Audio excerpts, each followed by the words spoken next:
இந்த நாளிலேயும் நாம் எதை குறித்து நாம் சிந்திக்க போறோம் அப்படின்னா, பொறாமையை எதிர்கொள்ளுவோம். பொறாமையை எதிர்கொள்வோம். போன வாரம் நம்ம என்ன சிந்திச்சோம் அப்படின்னா, பொறாமையை மேற்கொள்ளுவோம். இப்போ பொறாமை அப்படிங்கிறது நம்ம பார்த்தோம், 2 வசனங்களை மையமாக வச்சு போன வாரத்துல பார்த்தோம். என்ன பார்த்தோம்னா, சொஸ்த மனம் உடலுக்கு ஜீவன், பொறாமையோ எலும்புருக்கி. அப்போ நம்ம பொறாமைப்படக்கூடாது. அந்த பொறாமை இருக்குமானால் அது நம்முடைய வாழ்க்கையே கெடுத்து விடும், அது ஒரு எலும்புருக்கியாக இருக்கும் அப்படிங்கிறத நம்ம கற்றுக்கொண்டோம். 2வது நம்ம பார்த்தோம், உக்கிரம் கொடுமை உள்ளது, கோபம் நிஷ்டூரம் உள்ளது, பொறாமையோ என்றால் அதற்கு முன் நிற்கத்தக்கவன் யார். ஆனா பொறாமைங்கிறது எவ்வளவு விபரீதங்களை ஏற்படுத்தும், அதற்கு முன்னால நிற்க ஒருவனாலும் கூடாது அப்படின்னு வசனம் சொல்லுது அப்படிங்கிறதையும் நம்ம கற்றுக்கொண்டோம். இப்படி நம்ம கற்றுக்கொண்டு இருக்கிறோமே.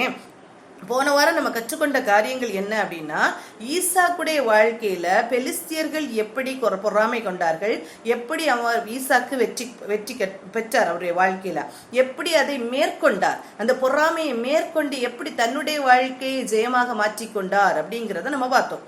அதே மாதிரி நம்ம தானியேலுடைய வாழ்க்கையும் பார்த்தோம். எப்படி இவ்வளவு பிரச்சனைகள் மத்தியில அவர் எப்படி தன்னுடைய வாழ்க்கையை என்ன செய்யறாரு, மாற்றிக்கொள்ளுகிறார், அவருடைய வாழ்க்கையை சாட்சியாக மாறுகிறது அப்படிங்கிறத நம்ம பார்த்தோம். ரொம்ப சாட்சியாக இந்த 2 பேருடைய வாழ்க்கையை பார்த்தோம். அதே மாதிரி நம்ம நிறைய காரியங்கள் கற்றுக்கொண்டோம். என்ன அப்படின்னா, நம்ம எல்லாரும் இந்த பைபிள்ல நம்ம பார்த்தோம்னா நிறைய பேருடைய வாழ்க்கையில பொறாமைகள் அட்டாக் பண்ணுச்சான்னு கேட்டா பண்ணுச்சு. எல்லாருடைய வாழ்க்கையில, நிறைய பேருடைய வாழ்க்கையில அட்டாக் பண்ணுச்சு. ராகேலை குறித்து லேயாள் பொறாமை கொண்டாள். யோசேப்பை குறித்து சகோதரர்கள் பொறாமை கொண்டார்கள். சவுல் தாவீது மேல பொறாமை கொண்டார். இப்படி நிறைய பொறாமை ஒரு பஞ்சமே இல்லை. ஒரு ஆள் உயரும் போது பொறாமைங்கிறது அதிகமாக இருந்து கொண்டிருக்கிறது. ஆனா ஒவ்வொருத்தவங்களுடைய வாழ்க்கையிலையும் அந்த வெற்றி வாழ்க்கையில அந்த பொறாமையை எப்படி ஜெயிச்சாங்க அப்படின்னு பார்த்தா, அது பெரிய அவங்களுடைய வாழ்க்கை ஒரு சாட்சியாக இருந்ததே தவிர வேற எதுவுமே கிடையாது. அவங்க வாழ்க்கையில தான் மாற்றத்தை கொண்டு வந்தாங்களே தவிர அந்த பொறாமை படுகிறவர்கள் கிட்ட போய் அவங்க எதுவுமே செய்யல அப்படிங்கிறத போன வாரம் கற்றுக்கொண்டோம். அப்போ நம்முடைய வாழ்க்கையை நம்ம ஆராய்ந்து பார்த்து கர்த்தரோடு நெருங்கி போகும்போதுதான் அந்த பொறாமையை நாம் மேற்கொள்ள முடியும். அந்த பொறாமையினால நமக்கு பிரச்சனைகள் வருமான்னு கேட்டா வரும். ஏன்னா தானியேல் என்ன செய்துட்டு இருக்காரு, அவர் அழகா அவர் அதிபதியா வேலை பார்த்துட்டு இருக்காரு. அழகா ஆண்டவர்கிட்ட என்ன செய்யறாரு, பிரியமா இருக்கிறாரு. ஆனா அவர்கிட்ட பொறாமை கொண்டு வரும்போது அந்த அதிகாரத்திலிருந்து அவருக்கு பிரச்சனைகள் என்ன வருதுன்னா, சிங்க கபில போட வேண்டிய சூழ்நிலை வருது. அது கடினமான ஒரு பாதை. ஆனா அதுக்காக அவர் எந்த ஒரு காரியத்தையும் பெருசா செஞ்சது மாதிரி இல்ல. தினந்தோறும் அவர் செய்கிற மாதிரி என்ன செய்தாரு, அவர் கர்த்தரை நோக்கி இன்னும் நெருங்கி கொண்டிருந்தார். அவருடைய வாழ்க்கை சாட்சியாக மாறுச்சு. அவருடைய வாழ்க்கை சாட்சி. அதான் நான் சொன்னேன் போன வாரம் நம்ம படிச்சதுல, அந்த பொறாமையை பொறாமைப்படுகிறவர்களை ஒன்னில் கர்த்தர் என்ன செய்வார்னா அழித்து போடுவார், இல்லைன்னா அவங்க சமாதானமாகும்படி செய்வார். அதான் அந்த நம்முடைய வழிகள் கர்த்தருக்கு பிரியமா இருந்தால் நம்முடைய சத்துருக்களும் நம்மளோடு சமாதானமாகும்படி செய்வார். அப்படி செய்கிறது தான் ஒரு வெற்றி உள்ள வாழ்க்கையே தவிர, ஒருவேளை நம்மளை குறித்து பொறாமைப்பட்டு இருக்காங்க, நம்ம சத்துருக்கள் இன்னும் பெருகி கொண்டிருக்கிறாங்கன்னா நம்மவும் திங்க் பண்ணி பார்க்கணும். நம்ம கிட்ட என்னென்ன மாற்றங்களை நம்ம பண்ணணும் அப்படிங்கிறதையும் நம்ம என்ன செய்யணும், கண்டிப்பா நம்ம திங்க் பண்ணி பார்க்கணும். அதுக்கும் மேல நான் சொன்னேன், கூடுமான வரைக்கும் எல்லா இடத்துலயும் சமாதானமாயிருங்கள். கூடுமான வரைக்கும் அது நமக்கு தெரியும். நம்முடைய மனசாட்சி யாருக்கு தெரியும், கர்த்தருக்கு தெரியும். ஒவ்வொருவருக்கும் மனசாட்சி வித்தியாசமா இருக்கும். ஆனா கர்த்தருக்கு தெரியும் நம்முடைய மனசாட்சி எப்படி இருக்கிறதுன்னு. நம்ம யார்கிட்டையும் பொறாமை கொள்ளாதபடிக்கு, இல்ல வருத்தம் கொள்ளாதபடிக்கு நம்முடைய மனசாட்சியை நம்ம மாற்றிக்கொள்வோமானால் அது நமக்கு என்ன செய்யும்னா பிரயோஜனமாக இருக்கும். நம்முடைய வாழ்க்கை பிரயோஜனமாக இருக்கும் அப்படிங்கிறது நிச்சயமாக இருக்கிறது அப்படிங்கிறத பார்த்தோம். சரியா? இது பழைய ஏற்பாட்டுல இன்னும் நிறைய சொன்னோம்னா, ஒவ்வொருடைய வாழ்க்கையை நீங்க எடுத்து ஆராய்ந்து பாருங்க. அந்த பொறாமையை அவங்க ஜெயிக்கிறது எப்படின்னா, தங்களுடைய வாழ்க்கையை கர்த்தருக்குள்ளால அவங்க நடத்துவாங்க. தங்களுடைய வாழ்க்கையை கர்த்தரோடு இணைத்துக் கொள்ளுவாங்க, அவங்க வெற்றி பெறுவாங்க. அப்படித்தான் நம்ம பொறாமையை மேற்கொள்ள முடியும் அப்படின்றத பார்த்தோம். இன்னைக்கு நம்ம என்ன கற்றுக்கொள்ள போகிறோம் அப்படின்னா, பொறாமையை எதிர்கொள்ளுவோம். வரட்டும் பொறாமை, how we are going to face, அதை எப்படி ஃபேஸ் பண்ண போறோம். அப்போ புதிய ஏற்பாட்டு காலத்துல நம்ம வாழ்ந்துட்டு இருக்கோம் இல்லையா? அப்ப புதிய ஏற்பாட்டுல இந்த மாம்ச சிந்தனைகள், அதன் கிரியைகள், அதுல வர்ற பாவங்கள் இதெல்லாம் இருந்துச்சுன்னா பரலோக ராஜ்யத்துக்கு போக முடியாது அப்படின்றத தெளிவா கலாத்தியர் புஸ்தகத்துல சொல்லப்பட்டிருக்கோம். கலாத்தியர் 5ஆம் அதிகாரம் 19-21 வரைக்கும் உள்ள வசனத்துல சொல்லியிருக்கோம், பொறாமை இருந்துச்சுன்னா என்ன செய்ய முடியாது, பரலோக ராஜ்யத்துக்குள்ள நம்ம பிரவேசிக்கவே முடியாது அப்படின்றத சொல்லியிருக்கோம். அப்போ அப்படி சொல்லும் போது என்ன சொல்லியிருக்கோம் அப்படின்னா, இந்த பொறாமான மனிதன்ட்ட இருக்கான்னு கேட்டா இருக்கு. பொறாமை வந்து மனிதன்ட்ட இருக்குது. அந்த பொறாமை வந்து மனிதன்ட்ட போகும்போது அது கர்த்தர் என்ன சொல்றாருன்னா, பொறாமை இருக்கிற மனுஷன் என்ன செய்யணும் அப்படின்னா, அந்த பொறாமைகளை விட்டு விட்டு கர்த்தருடைய வசனத்துல வளரணும் அப்படின்னு சொல்லிட்டு தான் வசனம் சொல்லி கொடுக்குது. நான் போன வாரமே இந்த வார்த்தையை சொன்னேன். 1 பேதுரு 2 அதிகாரம் 2-3 அந்த வசனத்துல சொல்லியிருக்கோம், சகல துர்க்குணத்தையும் சகலவித கபடத்தையும் வஞ்சனைகளையும் பொறாமைகளையும் சகலவித புறங்கூறுதலையும் ஒழித்து விட்டு நீங்கள் வளரும்படி புதிதாய் பிறந்த குழந்தைகளைப் போல திருவசனமாகிய களங்கமில்லாத ஞானப்பானில் மேல் வாஞ்சியாயிருங்கள். உண்மையிலேயே நம்ம வசனத்தின் மேல் வாஞ்சியா இருக்கணும். கண்டிப்பா நம்ம வசனத்தின் மேல் வாஞ்சியா இருக்கணும். ஆனா எப்படி வாஞ்சியா இருக்கணும் அப்படின்னு சொல்லியிருக்குன்னா, சகல துர்க்குணம், சகல கபடம், வஞ்சகம், பொறாமை, இந்த புறங்குறுதல் எல்லாவற்றையும் ஒழித்து விட்டு நம்ம வளரும்படி என்ன செய்யணும், புதிதாய் பிறந்த குழந்தையை போல வசனத்துல நம்ம என்ன செய்யணும், வாஞ்சியா இருக்கணும். நான் வசனத்திலையும் வாஞ்சியா இருக்கிறேன், ஆனா அதே நேரத்துல பொறாமையும் படுவேன்னு சொன்னா இட் இஸ் நாட் கரெக்ட். அது வந்து சரியா இருக்காது. கர்த்தர் அப்படி சொல்லவே இல்லை. வசனம் வாஞ்ச நமக்குள்ளால வர வர என்ன செய்யணும்னா, இப்படிப்பட்ட மாம்சத்தின் கிரியைகள் நம்மளை விட்டு என்ன செய்யணும்னா அகன்று போய்கொண்டே இருக்கணும். அந்த மாம்சத்தின் கிரியைகள் வெளியே போய்கொண்டே இருக்கணும். அப்படி இருந்தா மாத்திரம்தான் நம்முடைய வாழ்க்கை சுத்திகரிக்கப்பட்டு கொண்டே இருக்கும். அந்த சுத்திகரிக்கப்பட்ட வாழ்க்கை நமக்குள்ளால வந்தா மட்டும்தான் நம்ம என்ன செய்ய முடியும்னா, கர்த்தருக்காக வாழ முடியும். இந்த பொறாமையை நம்ம மேற்கொள்ள முடியும். இன்னைக்கு நம்ம பார்க்குறோம் என்ன அப்படின்னா, அதனால இப்படிப்பட்ட காரியங்கள் எல்லாம் விட்டுட்டு நம்ம என்ன செய்யணும்னா, கர்த்தருடைய வார்த்தைக்கு நேராக நம்ம கடந்து செல்ல வேண்டியது அவசியமாக இருக்கிறது. இன்னைக்கு நம்ம என்ன பார்க்குறோம்னா, புதிய ஏற்பாட்டுல யார் யார் மேல பொறாமைகள் வந்தது, இந்த பொறாமைகளை எப்படி எல்லாம் அவங்க ஜெயிச்சாங்க அப்படிங்கிறத நம்ம பார்க்க போறோம். புதிய ஏற்பாட்டுக்கால பழைய ஏற்பாட்டுக்கும் புதிய ஏற்பாட்டுக்கும் நிறைய வித்தியாசங்கள் உண்டு. பழைய ஏற்பாட்டுல பார்த்தோம்னா ஒரு தனி மனிதனுடைய வாழ்க்கையில இருக்கிற உலக பிரகாரமான காரியங்கள் எல்லாமே நம்ம வெற்றியாக சொல்லலாம். ஆனா புதிய ஏற்பாட்டு காலத்துல நம்முடைய ஆத்மீக வாழ்க்கையில இருக்கிற வெற்றிகளை குறித்து தான் சொல்லப்பட்டிருக்கும். இந்த புதிய ஏற்பாட்டுல பொறாமை அப்படின்னு பார்க்கும்போது நீங்க பாத்தீங்கன்னா 3 இடத்துல அதை தெளிவா பொறாமை அப்படின்னு டைரக்டா கொடுத்துருக்காங்க. ஆனா எதுக்கு பொறாமப்பட்டாங்க அப்படிங்கிறத பார்த்தா உண்மையிலேயே அது வந்து ஒரு நமக்கு ஒரு வித்தியாசமான ஒரு காரியம். கர்த்தருக்காக வைராக்கியமாக நிற்கும் போது பொறாமைகள் வந்தது. கர்த்தருக்காக வைராக்கியங்கள் நிற்கும் போது பொறாமை. இது எப்படி அதை மேற்கொண்டாங்க, எப்படி அதை ஃபேஸ் பண்ணாங்க, அவங்க அந்த பொறாமையை ஃபேஸ் பண்ணி அதோட ரிசல்ட் எப்படி இருந்துச்சு அப்படிங்கிறத நம்ம இன்னைக்கு கற்றுக்கொள்ள இருக்கிறோம். நம்ம புதிய ஏற்பாட்டு காலத்துல நம்ம வாழ்ந்துட்டு இருக்கோம். அப்போ புதிய ஏற்பாட்டு காலத்துல நம்ம வாழ்ந்துட்டு இருக்கும் போது அந்த புதிய ஏற்பாட்டு மக்கள் எப்படியெல்லாம் வாழ்ந்தாங்க அப்படிங்கிறத நம்ம கற்றுக்கொள்ளும் போது மாத்திரமே நம்முடைய வாழ்க்கையும் கர்த்தருக்கு பிரியமாக நம்ம வந்து மாற்றிக்கொள்ள முடியும். பொறாமையை நம்ம ஃபேஸ் பண்ணணும். we have to face. அதை ஃபேஸ் பண்ணி அதுலேருந்து உள்ள அவுட்புட் என்ன அப்படிங்கிறத நம்ம இன்னைக்கு என்ன செய்ய போறோம்னா கற்றுக்கொள்ள போகிறோம். முதலாவது நம்ம எடுத்துக்கிட்டோம்னா இயேசுவின் மேல பொறாமை கொண்டார்கள். முதல்ல பார்த்தோம்னா புதிய ஏற்பாட்டு காலத்துல இயேசுவின் மரணத்திற்கு முன்பாக இயேசுவின் மேல பொறாமை கொண்டார்கள். இதை நம்ம பார்த்தோம்னா மார்க்கு 15ஆம் அதிகாரத்தை எடுத்து வைத்துக் கொள்வோம். மார்க்கு 15ஆம் அதிகாரத்தை எடுத்து வைத்துக் கொள்வோம். இந்த மார்க் 15ஆம் அதிகாரம் 9ஆம் வசனத்துல சொல்லியிருக்கு பாருங்க, பொறாமையினாலே பிரதான ஆசாரியர்கள் அவரை ஒப்பு கொடுத்தார்கள் என்று பிலாத்து அறிந்து. அப்போ இந்த இடத்துல என்ன சொல்லியிருக்கு அப்படின்னா, இயேசுவின் பாடு மரணங்களை அந்த இடத்துல சொல்லியிருக்கு. இயேசுவின் பாடு மரணங்கள். அப்போ கடைசி நேரத்துல இயேசு என்ன செய்யறாங்க, இந்த மார்க் 15ஆம் அதிகாரத்தை நீங்க எடுத்தீங்கன்னா, பொழுது விடிந்தவுடன் பிரதான ஆசாரியரும் மூப்பரும் வேதபாரரும் ஆலோசனை சங்கத்தார் அனைவரும் கூடி ஆலோசனை பண்ணி இயேசுவை கட்டி கொண்டு போய் பிலாத்துவின் இடத்துல ஒப்பு கொடுத்தாங்க. பிலாத்து கிட்ட என்ன செய்யறாங்க, கொண்டு கொடுக்குறாங்க. அப்ப பிலாத்து கிட்ட கொண்டு கொடுக்கும் போது பிலாத்து சொல்றாரு, நீ யூதர்க்க ராஜாவான்னு கேட்கிறாரு. அப்ப இயேசு என்ன செய்யறாரு, என்ன பதில் சொல்றாருன்னா, நீ சொல்லுகிறபடிதான் அப்படின்னு சொல்றாரு. அப்ப பிரதான ஆசிரியர் அவர்கள் மேல் நிறைய குற்றங்களை என்ன செய்யறாங்க, சாட்டுகிறாங்க. ஆனா இயேசு என்ன செய்யலையா, மாறுத்திரமே சொல்லல, எதுக்குமே பதில் சொல்லல. எதுக்குமே அவர் பதில் சொல்லாத உடனே இவருக்கு ஆச்சரியமா இருக்கு, இப்படி இவ்வளவு குற்றம் சாட்டுகிறாங்களே, இவர் ஏன் பதிலே பேசாம இருக்கிறாரு அப்படின்னு சொல்லிட்டு பிலாத்துக்கு இப்ப என்னது ஆச்சரியமா இருக்குது. ஆனா யாருனாலும் நம்மனால யோசிச்சு பாருங்க, நம்ம மேல ஒருத்தவங்க குற்றம் சாட்டும் போது நிறைய நேரத்துல நம்ம இன்னும் ஸ்பிரிச்சுவல் மெச்சூரிட்டி நமக்குள்ளால வரலன்னா நம்ம என்ன செய்வோம்னா, நம்ம வந்து எதிர்த்து சொல்லிக்கிட்டே இருப்போம், இல்ல இப்படிதான், இல்ல இப்படிதான் அப்படின்னு சொல்லிட்டே இருப்போம். இல்ல, நம்ம அப்படி சொல்றதுக்கு தேவையே இல்லை. நமக்கு விரோதமாக யார் குற்றம் சாட்டினாலும் நம்ம அதுக்கு எக்ஸ்பிளனேஷன் கொடுக்கணும்ன்றதுக்கு தேவையில்லை அப்படிங்கிறதுக்கு ஏசு ஒரு எடுத்துக்காட்டு. எல்லார்கிட்டையும் நம்ம வந்து எக்ஸ்பிளைன் பண்ணிக்கணும் தேவை கிடையாது. ஏன்னா நம்ம எக்ஸ்பிளைன் பண்ணாலும் யாரும் புரிஞ்சிக்க போறதும் கிடையாது. அதை புரிந்திக்க வேண்டாம் அப்படிங்கிற விதத்துல கேள்வி கேட்கறவங்க கிட்ட என்னதான் சொன்னாலும் என்ன செய்ய மாட்டாங்கன்னா அக்செப்ட் பண்ணிக்க மாட்டாங்க. ஸோ அதனால நம்ம என்ன பண்ணலாம்னா, நம்ம கிட்ட கேட்கிற ஒரு காரியத்துக்கு நம்ம எக்ஸ்பிளனேஷன் கொடுக்கணுமான்னு கேட்டா கர்த்தருடைய இதுபடி அவங்க ஏத்துக்க மாட்டாங்கிற நேரத்துல நம்ம என்ன செய்ய வேண்டாம், பதில் கொடுக்கவே தேவையில்லை, பதில் கொடுக்க தேவையில்லை. நம்ம மெச்சுவரா நம்ம என்ன செய்யணும், நடந்து கொள்ள பழகி கொள்ளணும். நம்ம இதனாலதான் சண்டைகள் என்ன செய்யுதுன்னா உருவாகும். நம்ம ஒண்ணு சொல்ல அவங்க ஒண்ணு சொல்ல என்னது சண்டைகள் உருவாகும். என்ன செய்யணும், அப்படிப்பட்ட இதுக்கு நம்ம என்ன செய்யக்கூடாது, போகக்கூடாது. அடுத்தது நீங்க பாத்தீங்கன்னா பிலாத்து மறுபடியும் அவரை நோக்கி, இதோ இவர்கள் உண்மையில் எத்தனையோ குற்றங்களை சாட்டுகிறார்களே, நீ ஏன் உத்தரவு கொடுக்கலன்னு சொல்றாரு. அப்பயே என்ன சொல்லல, இவர் பதில் சொல்லாத உடனே தான் ஆச்சரியப்படுறாங்க.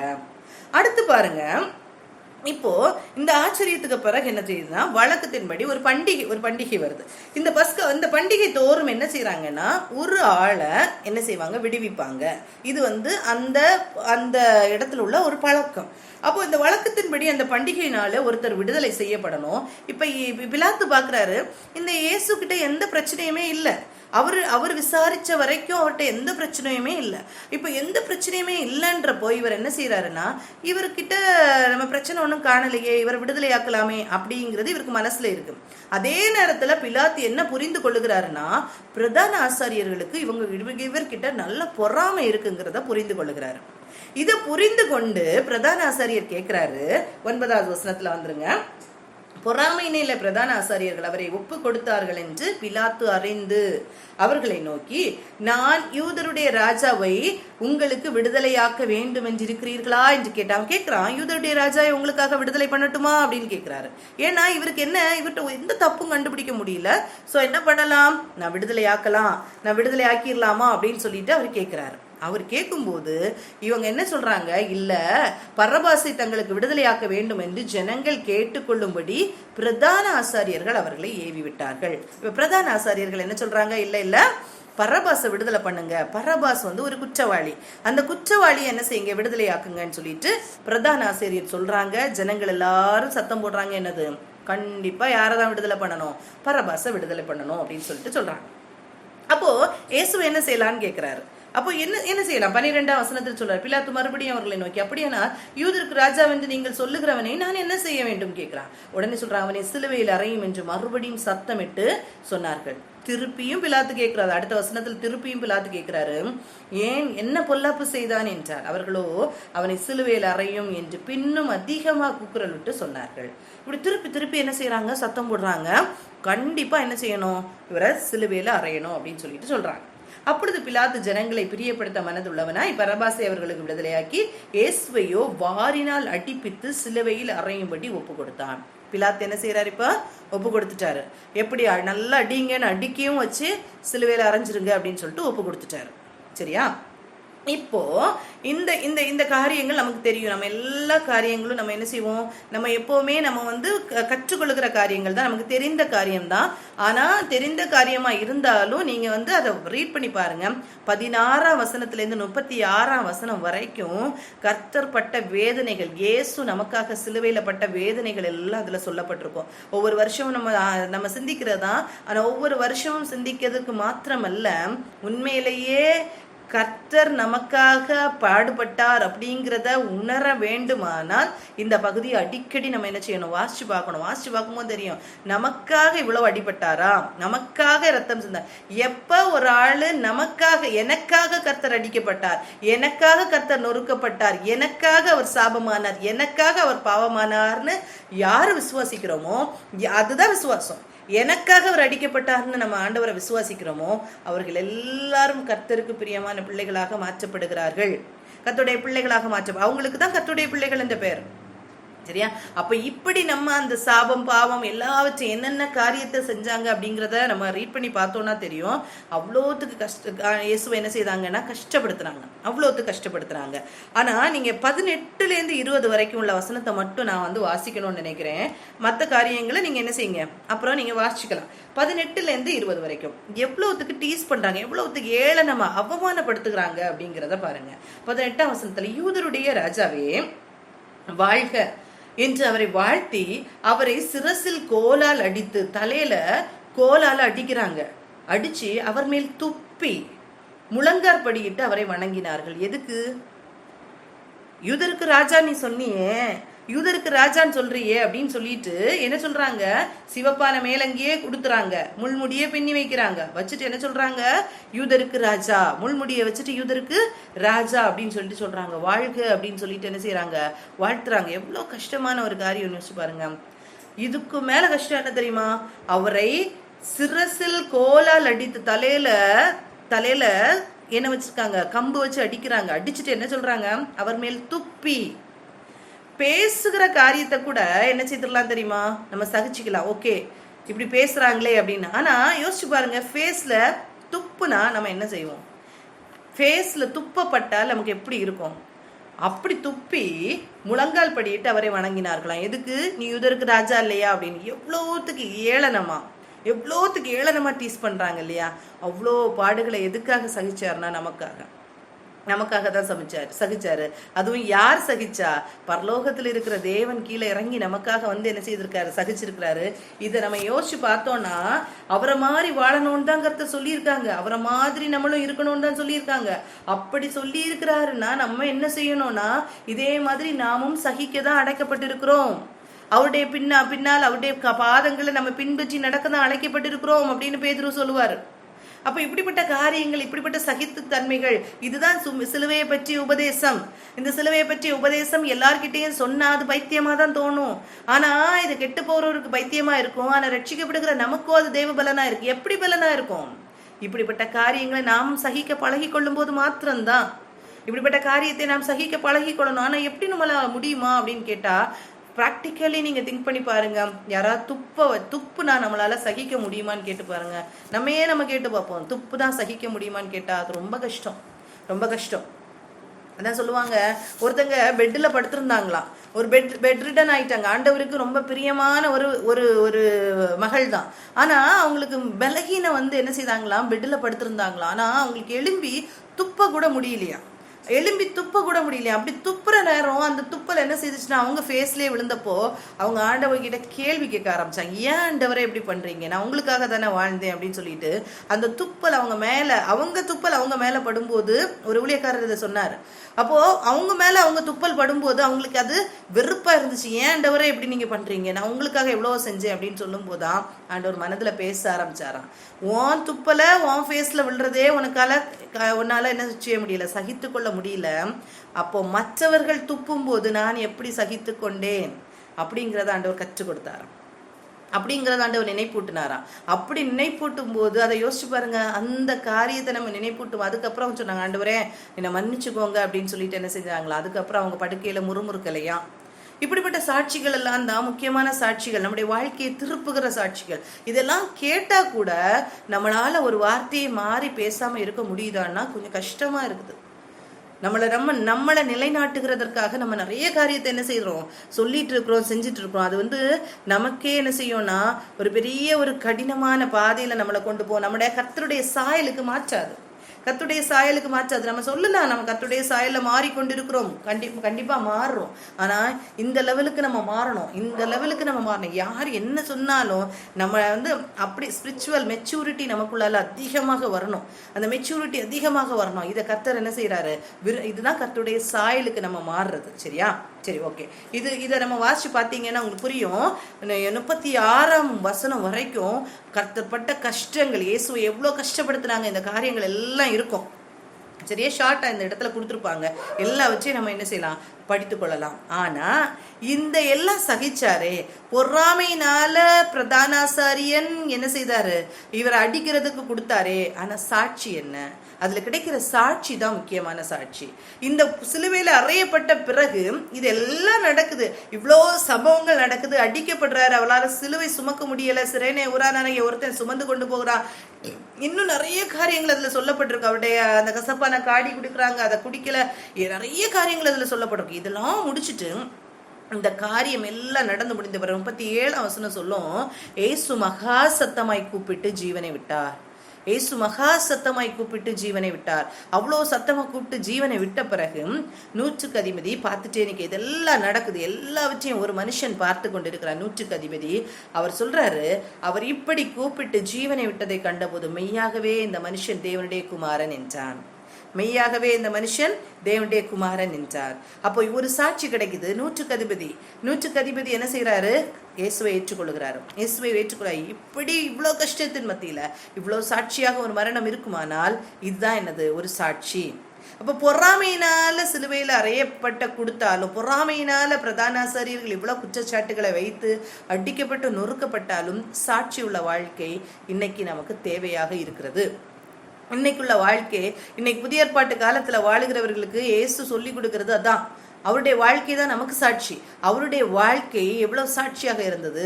அவருடைய மரணத்தை பார்த்து நூற்றுக்கு அதிபதி என்ன சொல்றாரு? இவர் மெய்யாகவே தேவனுடைய குமாரன் அப்படின்னு சொல்லிட்டு சொல்றாரு. அதுக்கப்புறம் இன்னொன்னு பாருங்க, 43வது வசனத்துல பாருங்க. 43வது வசனம், கனம் பொருந்திய ஆலோசனைக்காரனும் அரிமத்தியா ஊரானும் தேவனுடைய ராஜ்யம் வர காத்திருந்தவனுமாகிய யோசேப்பு என்பவன் வந்து பிலாத்துவினிடத்தில் துணிந்து போய் இயேசுவின் சரீரத்தை கேட்டான். இப்ப யோசேப்பு அப்படின்னு சொல்லிட்டு ஒரு மனுஷர் இருக்கிறாரு. அவர் ஒரு யாரு? ஒரு ஒரு ஒரு ஆலோசனைக்காரர். அந்த ஆலோசனை சங்கத்துல ஆலோசனை கொடுக்கிற ஒரு மனுஷன்.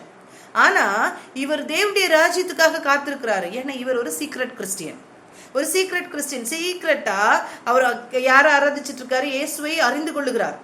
அவர் சீக்கிரட்டா என்ன செய்யறாருன்னா கர்த்தருக்கு முன்னால நிக்கிறாரு. அவர் இயேசுவை ஏற்றுக்கொள்ளுகிறார். இயேசுடைய காரியங்கள் எல்லாம் அவருக்கு தெரியும். அவரை நம்புகிறார். ஆனா இவர் எதுல இருக்கிறாரு? ஆலோசனை சங்க கூட்டத்துல இந்த பெரிய ஆட்கள், பரிசேயர்கள், வேதபாரர்கள், இவர்கள் எல்லாம் இருக்கிற அந்த கூட்டத்துல ஒருத்தர். இவரால புரிந்து கொள்ள முடியுது இவர் தான் இயேசு அப்படின்னு. இன்னைக்கும் நம்ம உலகத்துல சீக்ரெட் கிறிஸ்டியன்ஸ் எத்தனையோ பேர் இருக்கிறாங்க.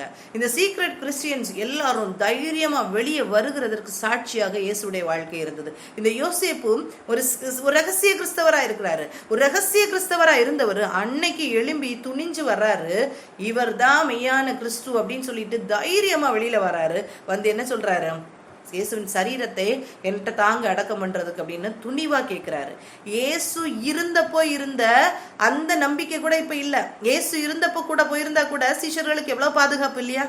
சீஷர்களுக்கு எல்லா இடத்துல போனாலும் பாதுகாப்பு இருந்துச்சு. ஆனா இப்ப இயேசு இல்ல. இயேசு இல்லாத நேரத்துல இயேசு மரித்து போனாருன்னு தெரிஞ்ச பிறகு இந்த யோசேப்பு துணிவா என்ன செய்யறாரு? போறாங்க. எதுக்காக இயேசுவை சிலுவையில அரைஞ்சாங்க தெரியுமா? யூதர்கள் என்ன தெரியுமா நினைச்சாங்க? இவர் சிலுவையில அரைஞ்சிட்டா நம்ம கிறிஸ்தவத்தையே என்ன செய்திடலாம், நசுக்கி போட்டுடலாம்னு நினைச்சாங்க. இவன் கிறிஸ்தவத்தை நசுக்கி போட்டுடலாம்னு நினைச்சாங்க. ஆனா அங்கேருந்து தொடங்குது அடுத்த ஒரு கிறிஸ்தவ சமுதாயம் உருவாகுது. அந்த சீக்ரெட் கிறிஸ்டியன்ஸ் கூட வெளியே துணிகரமா வருகிற அளவுக்கு அவருடைய வாழ்க்கை இருந்துச்சு. இயேசுடைய துணை இல்லை அப்படின்ற தெரிஞ்ச பிறகு நிக்கிறாங்க இல்லையா? அவங்க தான் என்னது? உண்மையான கிறிஸ்தவர்கள். ஆனா இவரை சிலுவையில் அறையும்னு கத்துனாங்களே, இவங்க இதுல எத்தனை பேர் கர்த்தரிடத்துல நன்மையை பெற்றவர்கள்? ஆனா நன்மையை பெற்றுட்டு இவரை சிலுவையில் அறையும்னு கத்துனாங்க. ஆனா சீக்ரெட்டா அவர் யாருன்னு தெரியாதபடிக்கு ரகசியமா கிறிஸ்துவை ஆராதித்து கொண்டிருந்த ஒரு மனுஷன் அன்னைக்கு துணிவா வெளியில வந்து சொல்றாரு, அவருடைய சரீரத்தை எனக்கு தாங்கன்னு சொல்லிட்டு துணிகரமா கேட்கிறாரு. இப்படிப்பட்ட சாட்சிகள் இன்னைக்கு நம்முடைய வாழ்க்கையிலும் வேணும் அப்படின்னு சொல்றதுதான் கர்த்தர் என்ன செய்யறாரு? நமக்கு இந்த பாதையையும் கற்று தருகிறார். ஏன்னா வசனம் சொல்லுது, 1 பேதுருல சொல்லப்பட்டிருக்கோம், அவர் எப்படி பாடுபட்டாரோ அதே மாதிரி பாடுபடுகிறதற்காக தான் நம்ம அழைக்கப்பட்டு இருக்கிறோம் அப்படின்னு சொல்லிட்டு சொல்லப்பட்டிருக்கோம். நம்ம அதுக்காக தான் அழைக்கப்பட்டிருக்கிறீர்கள். 1 பேதுரு 2ஆம் அதிகாரம் 20-23 வரைக்கும் உள்ள வசனத்துல நீங்க சொல்லியிருக்கோம், நீங்கள் குற்றம் செய்து அடிக்கப்படும் போது பொறுமையோடு சகித்தால் அதனால என்ன கீர்த்தி உண்டு? நீங்கள் நன்மை செய்து பாடுபடும் போது பொறுமையோடு சகித்தால் அதுவே தேவனுக்கு முன்பாக பிரீதியா இருக்கும். இதற்காக நீங்கள் அழைக்கப்பட்டும் இருக்கிறீர்கள். இதற்காகத்தான் நம்ம அழைக்கப்பட்டிருக்கிறோம். இப்படிப்பட்ட காரியங்களுக்கு தான் அழைக்கப்பட்டிருக்கிறோம். அது இயேசுவின் வாழ்க்கை சாட்சி. இவ்வளவு கஷ்டங்கள், இவ்வளவு நெருக்கங்கள், இவ்வளவு தூஷணங்கள், இவ்வளவு பேச்சுகள், இவ்வளவு துப்பல்கள் எல்லாத்தின் மத்தியிலும் எவ்வளவு அழகா யூதருக்கு ராஜா அப்படின்னு நீதானே அப்படின்னு சொன்னா ஆமான்னு சொன்னோம். எவ்வளவு அழகா முள்முடிய சூட்டி துப்பி நீதானே யூதருக்கு ராஜான்னு சொல்லி முழங்கால் பிடிட்டு வணங்கி எவ்வளவு டீஸ் பண்றாங்க இல்லையா? எவ்வளவு கேவலப்படுத்துறாங்க, எவ்வளவு ஏளனமா பேசுறாங்க. நம்மளால சகிக்க முடியுதா? இதற்காக தான் நாமும் அழைக்கப்பட்டிருக்கிறோம். இதற்காக தான் அழைக்கப்பட்டிருக்கோம். ஆனா நம்முடைய இருதயம் அதை ஏற்றுக்கொள்ளுமான்னு கேட்டா நம்ம இன்னும் வளரணும். ஏற்றுக்கொண்டதுன்னா நம்ம இன்னும் வளர்ந்துகிட்டு இருக்கோம், ஆண்டவர் மாதிரி மாறிட்டு இருக்கோம்னு அர்த்தம். ஏற்றுக்கொள்ளுகிறதற்கு நம்ம வாஞ்சியா இருக்கணும். இப்படிப்பட்ட காரியங்கள் வரும், பிரச்சனைகள் வரும், கர்த்தருக்காக நிற்கும் போது வரும். அப்படிங்கிறத கர்த்தர் டீச் பண்றதுக்கு தான் நமக்கு என்ன செய்யறாரு? இதை சொல்லி கொடுக்குறாரு. சரியா?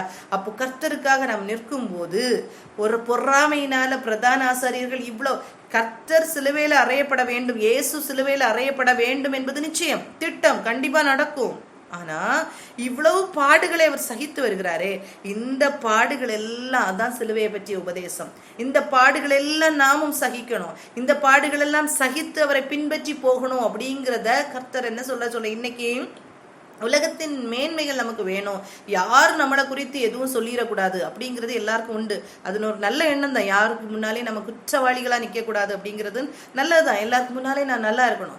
அதே இது இன்னர் ஹார்ட்லேருந்து எப்போவுமே உள்ளான மனிதன்லேருந்து என்னச்சு நம்ம பாடணுமே, உள்ளான மனிதன் நாளுக்கு நாள் புதிதாக்கப்படணும், உள்ளான மனிதன் நாளுக்கு நாள் புதிதாக்கப்படணும். அந்த உள்ளான மனிதன்லேருந்து அதை என்ன செய்யணும், வெளிப்படணும். வெளியரங்கமா யாரும் பார்க்கும்போது நான் நல்லா இருக்கணும், எல்லாருக்கும் முன்னாலே நான் நல்லா இருக்கணும், அப்படி இல்லை.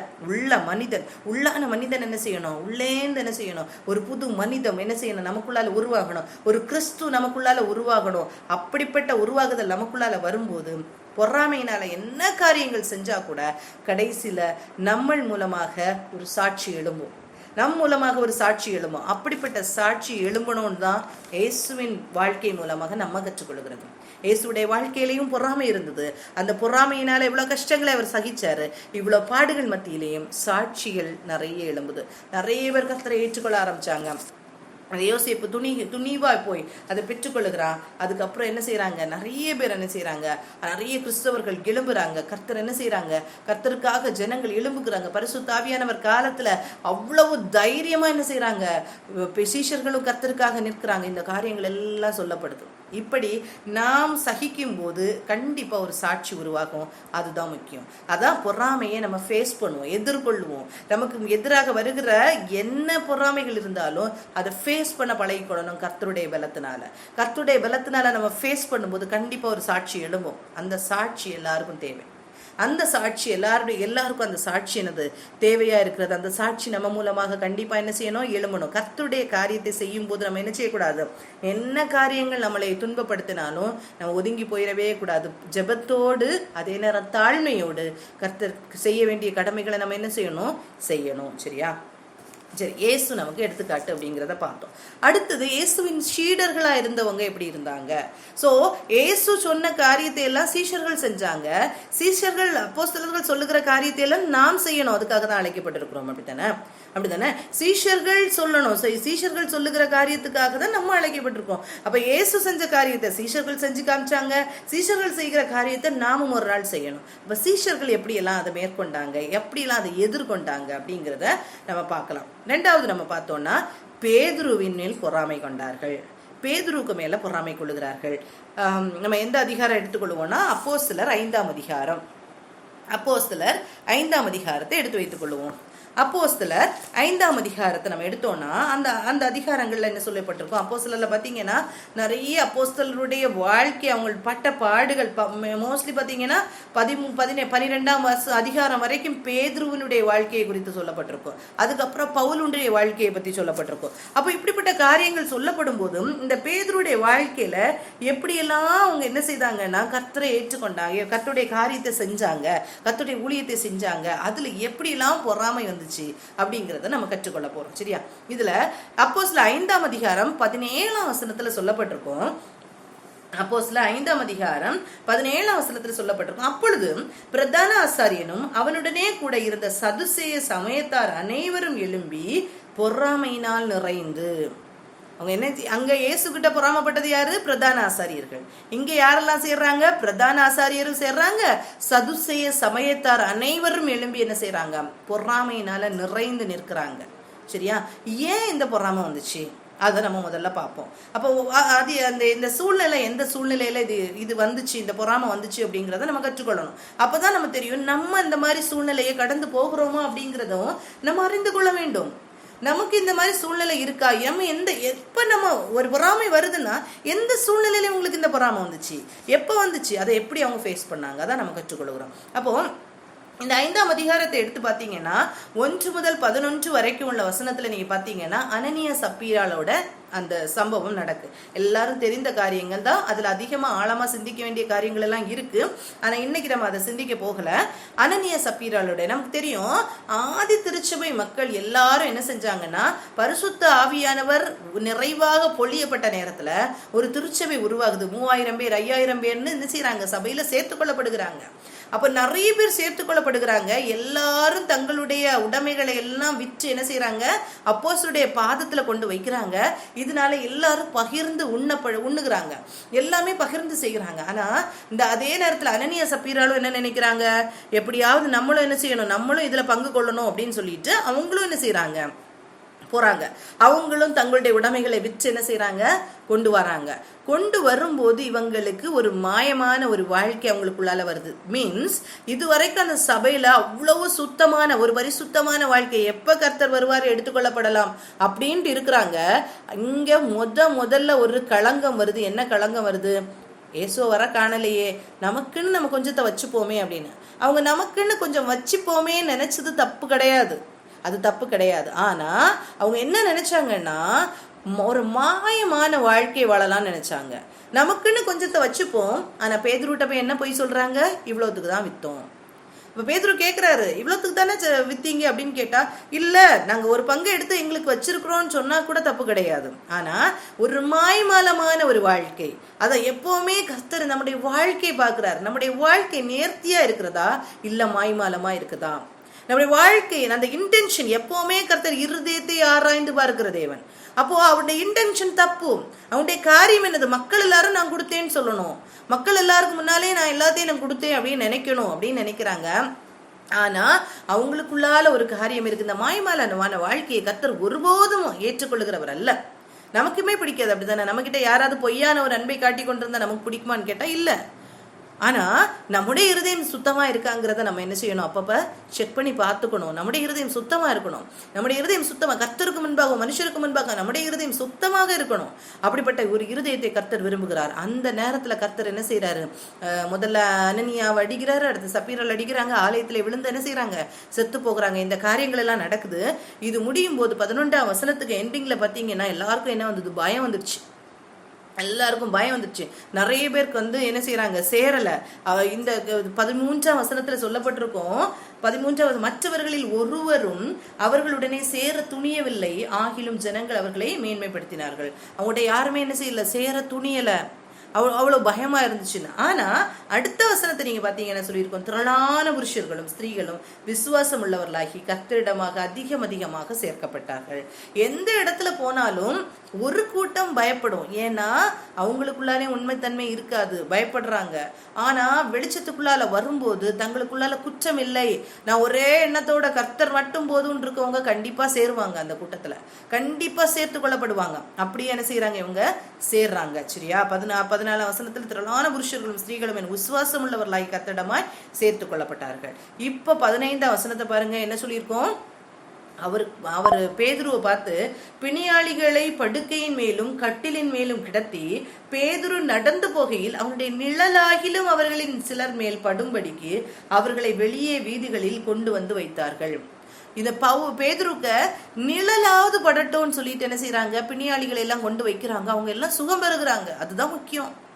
அவ்வளோத்துக்கு பேதுரு வல்லமையா நிக்கிறாரு, வல்லமையா செயல்படுறாரு. எந்த வல்லமை, அந்த பரிசுத்த ஆவியானுடைய நிறைவை பெற்றுக் கொள்கிறாரு. அதுக்கப்புறம் அவர் ஆண்டவருடைய வசனத்தை சொல்லிக்கிட்டே இருக்காரு, இயேசுவை பத்தி சொல்லிக்கிட்டே இருக்காரு. இயேசுவை பத்தி சொல்ல சொல்ல சொல்ல நமக்குள்ளால அபிஷேகம் பெருகி கொண்டே இருக்கும். இயேசு நல்லவர், இயேசு இப்படிப்பட்டவர் அப்படின்னு இயேசுவை குறித்து நாம் சொல்ல சொல்ல உண்மையிலேயே நமக்குள்ளால அவருடைய அபிஷேகம் பெருகி கொண்டே இருக்கும். இயேசுவை பத்தி திங்க் பண்ணிக்கிட்டே நம்ம இருக்கும்போது, இயேசுடைய காரியங்களை நம்ம திங்க் பண்ணிக்கிட்டே இருக்கும்போது நமக்குள்ளால உள்ளான மனிதன் பலப்பட்டு கொண்டே இருப்பார். அந்த பலத்துல இருக்கிற பேதுரு அன்னைக்கு நடந்து போறாரு. அந்த நிழலாவது பட்டா சுகம் கிடைக்கும்னு சொல்லிட்டு சுகம் கிடைத்தது நாங்க சொல்லியிருக்கு. நிழலாகிலும் பட்டு என்ன செய்தாங்க, கொண்டு வந்து அங்க வைத்தாங்க. சுற்று பட்டணங்கள் இருந்து, பக்கத்து பட்டணத்துல இருந்த எல்லாரையும் திரளான ஜனங்கள் பிணியாளிகளையும் அசுத்தாவிகளால் பாதிக்கப்பட்டவர்களையும் எருசலேமுக்கு கொண்டு வந்தார்கள். அவர்கள் எல்லாரும் குணமாக்கப்பட்டார்கள். இன்னைக்கு நம்ம யோசிப்போம், நம்மளும் கர்த்தருடைய பிள்ளைகள்னு சொல்லிட்டு இருக்கோம், நம்மை பார்த்து பிசாசுகள் ஓடுதா, நம்ம பார்த்து இன்னைக்கு அற்புதங்கள் அடையாளங்கள் நடக்குதா அப்படின்னு கேட்டா இன்னைக்கு கம்மியா இருக்குது. ஆனா கண்டிப்பா அற்புதங்கள் அடையாளங்கள் நடக்கணும், அற்புதங்கள் அடையாளங்கள் வேணும். கடைசி கால எழுப்புதலுக்கு இப்படிப்பட்ட அடையாளங்கள் வேணும், நம்ம மூலமா நடக்கணும். அதுக்கு நம்ம செய்ய வேண்டிய ஒரு காரியம் என்ன தெரியுமா, கர்த்தருடைய பாதத்துல இருக்கணும்.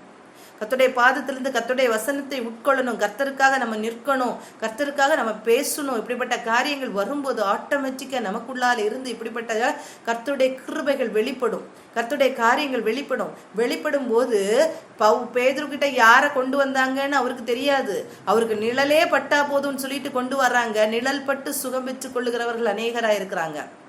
இப்படிப்பட்ட ஒரு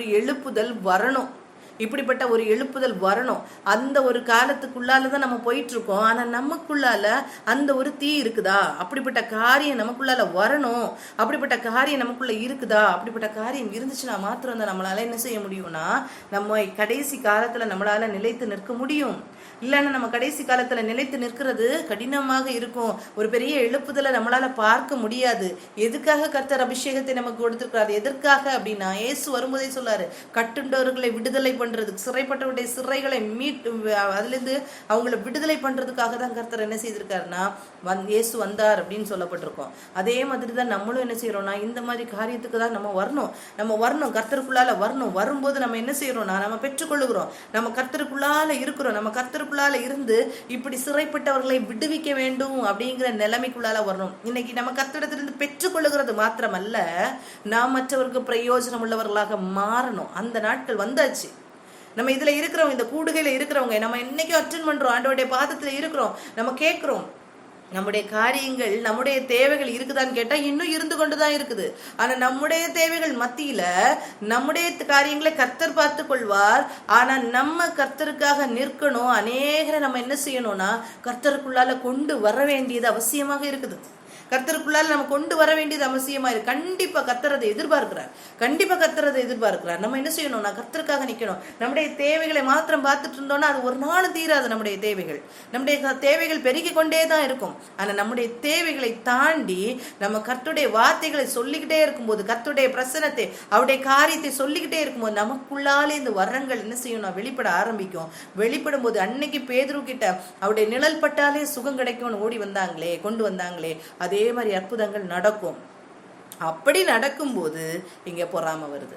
17ஆம் வசனத்துல பாருங்க, அப்பொழுது அவர்கள் எல்லாரும் குணமாக்கப்பட்டார்கள். அப்பொழுது பிரதான ஆசாரியரும் அவருடைய கூட இருந்த சதுசேய சமயத்தார் அனைவரும் எழும்பி பொறாமையினால் நிறைந்து. இப்படி இருக்கும்போதுதான் பொறாமையில நிறைகிறாங்க. அப்படி நிறைந்து என்ன செய்யறாங்க, அப்போஸ்தலரை பிடித்து பொதுவான சிறைச்சாலையிலே வைத்தார்கள். இயேசு சொல்லுவார் தெரியுமா, இயேசு சொல்லுவாரு, உங்களை நான் ஓநாய்களுக்குள்ள விடுறது மாதிரி, ஆட்டுக்குட்டிகளை ஓநாய்களுக்குள்ள விடுற மாதிரி உங்களை விடுறேன், உங்களை அப்ப வழக்கு மன்றத்துக்கு கொண்டு போவாங்க, இப்படிலாம் ஆண்டவர் சொல்லியிருக்காரு. அதே காரியங்கள் இங்க நடக்குது பாருங்க. என்ன செய்யறாங்க, அப்படியே பிடிச்சு கொண்டு என்ன செய்யறாங்க, சிறைச்சாலையில போடுறாங்க. போட்டுட்டு என்ன சொல்றாங்க பாருங்க, அப்போஸ்தலரை பிடித்து பொதுவான சிறைச்சாலையிலே வைத்தார்கள். கர்த்தருடைய தூதன், அங்க என்ன நடக்குதுன்னா, இனிதான் சாட்சி. இதுவரைக்கும் உள்ள காரியங்கள் ஓகே, அப்படியே நடந்துட்டு இருக்கு. ஆனா அந்த பொறாமையை எப்படி ஃபேஸ் பண்ணாங்க, எப்படி அதோட ரிசல்ட் என்ன? அதான் நம்ம மேல பொறாமைப்படுறது, நமக்குள்ளால வருகிற பொறாமை, எப்படிப்பட்ட பொறாமைகள் நம்ம கிட்ட வருதா, இப்படிப்பட்ட காரியங்கள்ல பொறாமை வருதா, நம்ம ஃபேஸ் பண்ணணும். அப்படிப்பட்ட தைரியத்தை நம்ம பெற்றுக்கொள்ளணும். அவங்க எப்படி ஃபேஸ் பண்றாங்க அப்படிங்கிறத நம்ம கற்றுக்கொள்ள போறோம். 18ஆம் அதிகாரத்துல பொதுவான சிறையில போட்டாங்க. 19ஆம் அதிகார வசனத்துல சொல்லப்பட்டிருக்கு, ராத்திரியிலே தூதன் என்ன செய்யறாரு, சிறைச்சாலை கதவுகளை திறந்து அவர்களை வெளியே கொண்டு வந்து, நீங்கள் போய் தேவாலயத்திலே நின்று இந்த ஜீவ வார்த்தைகளை எல்லாவற்றையும் ஜனங்களுக்குள்ளே சொல்லுங்கள் என்றார். இவங்க கர்த்தரை பத்தி சொல்றாங்க, இயேசுவை பத்தி சொல்லிட்டே இருக்காங்க. இந்த வார்த்தைகளை சொல்லுகிறதற்காக தூதன் என்ன செய்யறாரு, நைட் வந்து இவங்களை திறந்து கொண்டு வெளியே விட்டுட்டு என்ன சொல்றாங்க, அதிகாலமா போய் நீங்க போய் ஜீவ வார்த்தைகள் எல்லாம் சொல்லுங்கன்னு சொல்றாங்க. இவங்க அதிகாலையில, இப்ப அடுத்த வசனம் சொல்லுது, அவர்கள் அதிகாலமே தேவாலயத்தில் பிரவேசித்து போதகம் பண்ணினார்கள். பிரதான ஆசாரியரும் இவங்க அப்படி போதகம் பண்ணிட்டு இருக்காங்க. பிரதான ஆசாரியர்கள் வராங்க, வந்து என்ன செய்யறாங்கன்னா, போய் கூப்பிட்டு வாங்க, சிறைச்சாலையில போய் கூட்டிட்டு வந்து நம்ம என்ன செய்வோம், என்கொயர் பண்ணணும், இவங்க ஏன் இப்படி பண்ணாங்கன்னு சொல்லிட்டு இவங்கள்ட்ட கொஸ்டின் பண்ணணும் அப்படின்னு சொல்லிட்டு என்ன செய்யறாங்க, போய் கேட்க போறாங்க. இவங்களை கூப்பிட்டு என்ன செய்யறாங்கன்னு இவங்கள்ட்ட கேட்கறாங்க. இவங்கள்ட்ட கேட்கலான்னு அங்க போகும்போது அங்க பார்த்தா சிறைச்சாலை கதவு மூடிதான் இருக்கு. சிறைச்சாலைக்காரன் என்ன செய்யறான், அழகா சேஃப்டியா பாதுகாத்துட்டு தான் இருக்கிறான். ஆனா உள்ள போய் பார்த்தா அப்போஸ்தலர்களை காணல. அப்ப உள்ள போய் பார்த்தா அப்போஸ்தலரை காணல. என்ன செய்யறாங்க, அவங்க ஓடி போய் என்ன செய்யறாங்க, பார்த்து இதை வந்து லீடர்ஸ் கிட்ட வந்து சொல்றாங்க, இப்படி அவங்கள காணலையே அப்படின்னு.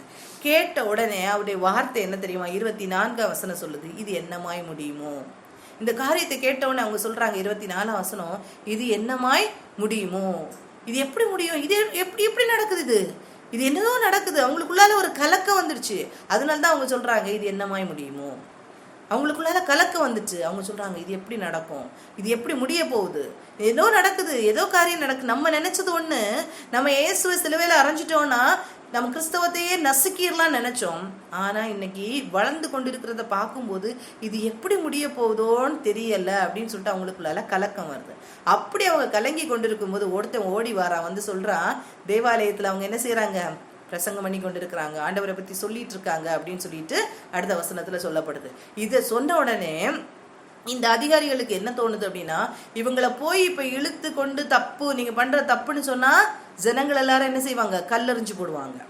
ஜனங்கள் எல்லாரும் கல்லறிஞ்சு போய் 26 வசனத்துல சொல்லப்பட்டிருக்கோம், ஜனங்கள் கல்லறிந்து விடுவார்கள் அப்படின்னு நினைச்சு அவங்க என்ன செய்யறாங்கன்னா 26 வசனம், உடனே சேனை தலைவன் சேவகரோட கூட போய் ஜனங்கள் கல்லறிவார்கள் என்று பயந்ததினால் பலவந்தம் பண்ணாமல் அவர்களை அழைத்து கொண்டு வந்தான். மெதுவா போய் பேசி அவங்களை என்ன செய்யறாங்க, கூட்டிட்டு வரான். ஏன்னா பலவந்தம் பண்ணா என்ன செய்வாங்க, ஜனங்கள் என்ன செய்வாங்க, எதிர்த்து நிற்பாங்க அப்படின்னு சொல்லிட்டு வர்றாங்க. உடனே சேனை தலைவன் இப்படி செய்யறாங்க. இப்ப அழைத்து கொண்டு வந்து கேட்கிறாங்க, முன்பாக நிறுத்தினார். அப்பொழுது பிரதான ஆசிரியர் அவர்களை நோக்கி, நீங்கள் அந்த நாமத்தை குறித்து போதகம் பண்ண கூடாது என்று நாங்கள் உங்களுக்கு உறுதியாய் கட்டளவிடவில்லையா? அப்படி இருந்தும் இதோ எருசலேமை உங்கள் போதகத்தினாலே நிரப்பி அந்த மனுஷனுடைய இரத்த பழியை எங்கள் மேல் சுமத்த வேண்டும் என்று இருக்கிறீர்களே என்று சொன்னான். இப்ப இவர் என்ன போதகம் பண்றாரு, என்ன போதகம் பண்ணிட்டு இருக்காரு, இயேசுவை நீங்க தான் சிலுவையில அரைஞ்சீங்க, இயேசுவை நீங்க தான் சிலுவையில அரைஞ்சீங்க, நீங்க தான் இதை பண்ணீங்க அப்படின்னு சொல்லிட்டு என்ன சொல்றாரு, இந்த இயேசு தான் உங்களுக்கு விடுதலை தராரு அப்படின்னு சொல்லிட்டு ஜனங்களுக்கு சொல்றாங்க. அப்போ ஜனங்களுக்கு இயேசு கொடுக்கிற விடுதலையை சொல்லிட்டு இருக்காங்க. இவங்க கேக்குறாங்க, இந்த நாமத்தை குறித்து பேசவே கூடாதுன்னு நான் பேசினேமே, நீ ஏன் என்ன சொல்லிட்டு இருக்க அப்படின்னு கேட்குறாங்க. அதற்கு பேதுருவும் மற்ற அப்போஸ்தலரும் இந்த வசனம் ரொம்ப நல்ல வசனம். அவங்க என்ன அழகா சொல்லுவாங்க பாருங்க இந்த வசனத்துல, மனுஷருக்கு கீழ்ப்படுகிறதை பார்க்கிலும் தேவனுக்கு கீழ்ப்படுகிறதே அவசியமா இருக்கிறது. நாங்க மனுஷருக்கு கீழ்ப்படுகிறது பெருசல்ல, தேவனுக்கு கீழ்ப்படுகிறது அவசியமா இருக்கிறது. அப்போ அந்த தேவனை குறித்த அந்த உறவு, தேவனோடு வைத்திருக்கிற ஐக்கியம் நமக்குள்ளாலே என்ன செய்யணும், காணப்படணும். அந்த காணப்படும் போது நம்ம என்ன செய்ய முடியும்னா, கர்த்தருக்காக நம்ம என்ன செய்யும், பேச முடியும். அதுக்கப்புறம் 30 to 32 வரைக்கும் உள்ள வசனத்துல அவங்க தைரியமா சொல்லுவாங்க.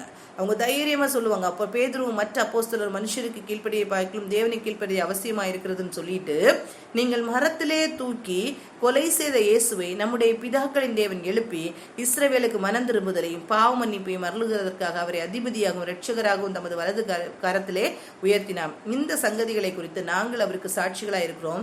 தேவன் தமக்கு கீழ்ப்படுகிறவர்களுக்கு தந்துள்ள பரிசுத்த ஆவியும் சாட்சி என்றார்கள். இவங்க தைரியமா இப்ப என்ன செய்யறாங்க சொல்றாங்க. இந்த பேதுரு தான் அன்னைக்கு இயேசு சிலுவையில அறையப்படும் போது இந்த பேதுரு தான் என்ன செஞ்சாரு, மறுதளிச்சாரு. இந்த பேதுரு தான் மறுதளிச்சாரு. இந்த பேதுரு மறுதளிச்சுக்கிட்டு இருக்காரு. ஆனா இங்க என்ன நடக்குது, இந்த பேதுரு மறுதளிக்கிறார். ஆனா இப்ப என்ன செய்யறாரு, அவரு தைரியமா பேசுறாரு, நீங்க தான் என்ன செஞ்சீங்க, இவரை பேசுனீங்க. இன்னைக்கும் நமக்கு கண்டிப்பா இது தேவை. இன்னைக்கு கிறிஸ்தவர்கள் அப்படின்னு சொல்லி கொண்டு இருக்கிறோம். ஆனா கர்த்தரை பற்றி அறியாதவர்கள் எத்தனையோ பேர் இருக்கிறாங்க. கர்த்தருடைய காரியங்கள் என்ன, எவ்வளவு காரியத்தை கர்த்தர் எதிர்பார்க்கிறாரு, நம்ம என்ன பண்ணிட்டு இருக்கோம் அப்படிங்கிறத சொன்னா அதை ஒத்துக்கொள்ளாதவர்களும் உண்டு, அதை புரிந்து கொள்ளாதவர்களும் உண்டு. ஆனா அவர்கள் மத்தியில அந்த காரியங்களை நம்ம என்ன செய்யணும்னா தெளிவா சொல்லி கொடுக்கணும். நம்ம தெளிவா சொல்லி கொடுத்தா மாத்திரம்தான் நம்ம என்ன செய்ய முடியும்னா அதுல இருந்து அவங்கள விடுவிக்க முடியும். அதை கேட்கிறதற்கு மனதா இருக்கிறவர்கள் தான் கேட்பாங்களே தவிர மற்றவங்க கேட்க மாட்டாங்க. அதான் இயேசுவும் என்ன செய்தார், அதனால்தான் மறு உத்தரம் சொல்லல, என்ன சொன்னாலும் கேட்க மாட்டாங்க. அப்படிப்பட்ட ஜனங்களை தான் இருக்கிறாங்க. அன்னைக்கு பழைய ஏற்பாட்டு காலத்துல இஸ்ரவேல் ஜனங்களை பார்த்து இயேசு சொன்னாரு, இவர்கள் வணங்கா கழுத்துள்ள ஜனங்கள் சொன்னார் இல்லையா. அதே மாதிரி ஒரு கூட்ட ஜனங்கள் உண்டு. ஆனா அவர்கள் மத்தியில நாம் கர்த்தருக்காக என்ன செய்யணும்னா நம்ம தைரியமா நிக்கணும். அதுக்காக நம்ம என்ன பிரச்சனைகள் நமக்கு வந்தாலும் அதை என்ன செய்யணும், ஃபேஸ் பண்ண நம்ம என்ன செய்யணும், தயாரா இருக்கணும். அதை ஃபேஸ் பண்றதுக்கு நம்ம என்ன செய்யணும், தயாரா இருக்கணும். அப்படி இருந்தா மாத்திரம் தான் நம்ம என்ன செய்ய முடியும்னா நம்முடைய வாழ்க்கை கர்த்தருக்கு பிரயோஜனமாக இருக்க முடியும். இப்படியே நீங்க பாத்தீங்கன்னா அப்படியே பார்த்தாங்க 33 வசனத்துல சொல்லுவாங்க, அவங்களுக்கு ரொம்ப மூர்க்கமா வந்து இவங்களை எப்படியாவது கொன்னுறணும் அப்படின்னு சொல்லிட்டு அவங்களுக்கு கோபம் வருது, எப்படியாவது கொலை செய்ய வேண்டும் என்று கோபம் வருது. இப்ப பாருங்க, இப்படிப்பட்ட கோபத்துல அடுத்த ஒரு சாட்சி பாருங்க, அடுத்த வசனம் ஒரு சாட்சி. அடுத்த வசனம் ஒரு சாட்சி. அப்பொழுது சகல ஜனங்களாலும் கனம் பெற்ற நியாய சாஸ்திரியாகிய கமாலியேல் என்னும் பெயர் கொண்ட ஒரு பரிசேயன் ஆலோசனை சங்கத்தில் எழுந்திருந்து அப்போஸ்தலரை சற்று நேரம் வெளியே கொண்டு போக சொல்லி ஒரு ஆள் எழும்பி நிக்கிறாரு. அது யாருன்னா கமாலியேல். நமக்கு தெரியும், கமாலியேல் நல்ல கற்றவர், வேதத்தை நன்கு கற்றவர். கமாலியேலின் பாதத்திலிருந்து கற்றுக்கொண்டவர் தான் பவுல். இப்போ அந்த வேத சாஸ்திரங்கள் எல்லாவற்றையும் நல்லா தெரியும், அவருக்கு நல்லா தெரியும், நல்லா கற்றுக்க. ஆனா படிக்கிற அந்த வார்த்தைகள் இயேசு கிட்ட அவரை கொண்டு செல்லல. அதுதான் முக்கியம். நம்ம வேதத்தை எவ்வளவு கற்றுக்கொள்ளுகிறோம் அப்படிங்கிறது முக்கியமாக இருந்தாலும் அது அந்த மனித அறிவில் இருக்கக்கூடாது. அது மனித அறிவில் இருக்கக்கூடாது. நம்மை கர்த்தரோடு நெருங்க செய்யணும், கர்த்தரோடு நெருங்க செய்யணும். கமாலியேல் வேதத்தை கற்றுக்கொண்டவர், நியாயப்பிரமாணத்தை கற்றுக்கொண்டவர். அப்படி கற்றுக்கொண்டவர் என்ன செய்யறாருன்னா, அந்த இடத்துல எழுமின்னு சொல்றாரு. அவருக்கு புரியுது சம்திங் இதுல இருக்கு அப்படிங்கிறது புரியுது. புரிஞ்சு சொல்றாரு, அப்போஸ்தலரை கொஞ்ச நேரம் வெளியே கொண்டு போங்க, நான் ஒரு காரியத்தை சொல்லணும் அப்படின்னு சொல்லிட்டு சொல்றாரு. சங்கத்தாரை நோக்கி 35ஆம் வசனத்திலேருந்து பாருங்க. சங்கத்தாரை நோக்கி, இஸ்ரவேலரே, இந்த மனுஷருக்கு நீங்கள் செய்ய போகிறதை குறித்து எச்சரிக்கையா இருங்கள், நீங்க கவனமா இருங்க. ஏனென்றால் இந்நாட்களுக்கு முன்னே தெயுதாஸ் என்பவன் எழும்பி தன்னை ஒரு பெரியவனாக பாராட்டினான். ஏறக்குறைய 400 பேர் போனாங்க அவனுக்கு பின்னால, எல்லாரும் அடிந்து போனாங்க. அவனை நம்பின அனைவரும் சிதறி என்ன செய்தாங்க, அவமாய் போனார்கள் அப்படின்னு சொல்லப்பட்டிருக்கும். அவனுக்கு பின்பு குடிமதிப்பின் நாட்கள்ல கலிலேயனாகிய யூதாஸ்ன்னு ஒருத்தன் எழும்பினா. அவனும் தன்னை பின்பற்ற பார்த்தான். அநேக ஜனங்கள் என்ன செய்தாங்க, இழுத்தாங்க. அவனும் அழிந்து போனான். அவனும் நம்பி இருந்த அனைவரும் என்ன செய்தாங்க, சிதறடிக்கப்பட்டார்கள் அப்படின்னு சொல்லிட்டு சொல்றாரு. நீங்க இப்ப நான் உங்களுக்கு என்ன சொல்ல போறேன் அப்படின்னா, இந்த மனுஷருக்கு ஒன்றும் செய்யாமல் இவர்களை விட்டு விடுங்கள். இவங்களை கொல்லணும்னு நினைச்சிட்டு இருக்காங்க. இவர் சொல்றாரு, இல்ல, இவரை ஒன்றும் செய்யாதீங்க, விட்டுருங்க, இவரை விட்டுருங்க, இவங்களெல்லாம் விட்டுருங்க அப்படின்னு சொல்லி சொல்றாரு. இந்த யோசனையும் இந்த கிரிய மனுஷரால் உண்டாயிருந்ததனால் ஒளிந்து போகும், தேவனால் உண்டாயிருந்ததே ஆனால் அதை ஒழித்து விட உங்களால் கூடாது. தேவனோடே போர் செய்கிறவர்களாய் காணப்படாதபடிக்கு பாருங்கள் என்றான். இப்படி நம்மை குறித்து ஒரு சாட்சி எழும்பணும். இப்படி நம்மை குறித்து ஒரு சாட்சி எழும்பணும். அந்த சாட்சி நம்ம கிட்ட இருக்கா? நம்முடைய வாழ்க்கை இன்னைக்கு கடைசி நாட்கள்ல நம்ம இருக்கிற நம்ம கிட்ட இப்படி ஒரு சாட்சி இருக்கா? இப்படி ஒரு சாட்சி நாம் கர்த்தருக்கு கொடுக்க முடியுமா அப்படின்னு கேட்டா அது ஒரு கொஸ்டினா தான் இருக்கு இல்லையா? நம் கர்த்தருக்குள்ளால அவ்வளோத்துக்கு அந்த பேதுரு இருக்கும்போது அவங்களுக்குள்ளாலே ஒரு கலக்கம் வருது. இவனுக்கிட்ட எதிர்த்து நிற்க முடியாது அப்படின்னு சொல்லிட்டு நிக்குது. ஏன்? இவங்களுக்குள்ளால தேவனுடைய கரம் இருக்கு, தேவனுடைய காரியங்கள் இவங்களுக்குள்ளால வெளிப்படுது. அப்ப கர்த்தரை முன்னிட்டு நம்ம ஒரு காரியத்தை செய்யும் போதும் மற்றவங்களுக்கு நம்மை குறித்த ஒரு பயம் வரும், நிச்சயமா வரும். நம்ம இந்த அளவுக்கு இல்லாம இருந்தாலும் கர்த்தருக்குள்ளால நம்ம இருந்து காரியங்களை செய்யும் போது நம்மை குறித்த ஒரு ஸ்பிரிச்சுவல் ஒரு பயம் மற்றவர்களுக்கு வரதான் செய்யுது, கண்டிப்பா இருக்கு. ஆனா அது அட்வான்டேஜா இருந்துட்டு நம்ம பெருமை கொள்ளுகிறதற்காக அல்ல, கர்த்தருடைய ஊழியத்தை நாம் சரியா செய்கிறதற்கு அதை நம்ம பயன்படுத்தி கொள்ளலாம். அதுல எந்த தவறும் இல்லை. இப்போ ஆண்டோடைய காரியத்தை நம்ம செய்யும் போது நமக்குள்ளாலே ஒரு வைராக்கியம் வரும், நமக்குள்ளாலே ஒரு வரும். ஆனா நம்ம நான் எப்பவுமே சொல்ற ஒரு காரியம், நம்மை நாமே ஆராய்ந்து நிதானித்து பார்த்து நம்ம முன்னேறணும்.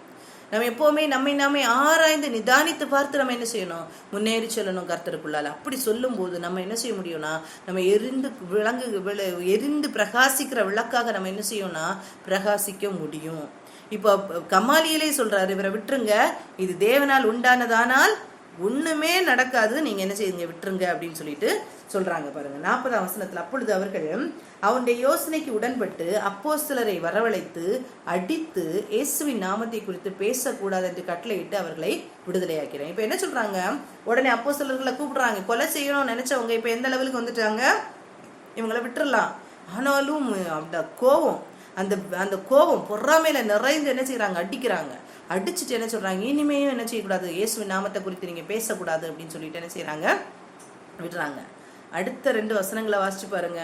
அதுதான் இந்த அப்போஸ்தலருடைய மனது எப்படி இருந்ததுன்னு பாருங்க. அவருடைய நாமத்துக்காக தாங்கள் அவமானம் அடைவதற்கு பாத்திரராக எண்ணப்பட்டபடியினால் என்ன செய்றாங்க, பாத்திரரா எண்ணப்பட்டபடியினால் சந்தோஷமாய் ஆலோசனை சங்கத்தை விட்டு புறப்பட்டு போனார்கள். என்ன சொல்லியிருக்கு இதுல பாருங்க, நல்லா புரிஞ்சுக்கோங்க.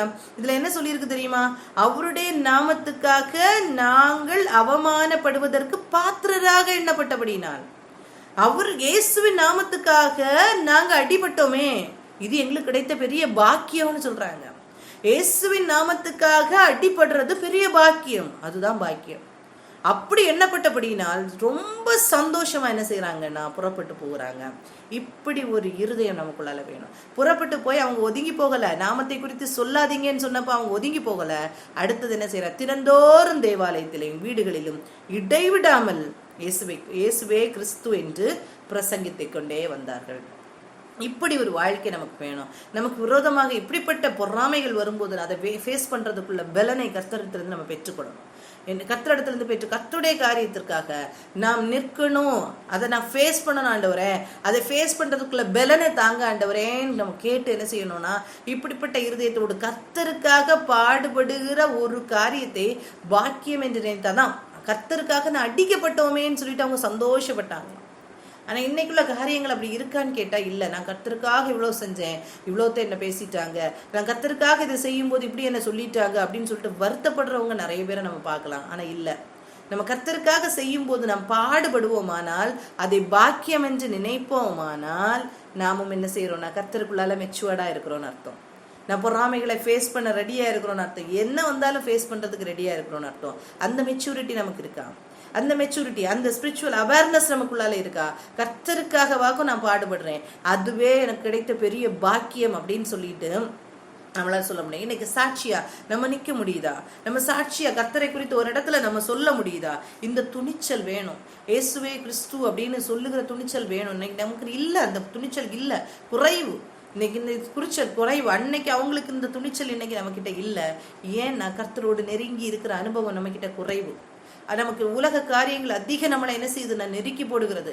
உலக காரியத்துக்குள்ளால நம்ம போகும்போது அதிக காரியங்கள் நம்மளை நெருக்கி போடுகிறது. அதனால இந்த துணிச்சல் நமக்கும் இந்த கடைசி நாட்கள்ல வேணும்.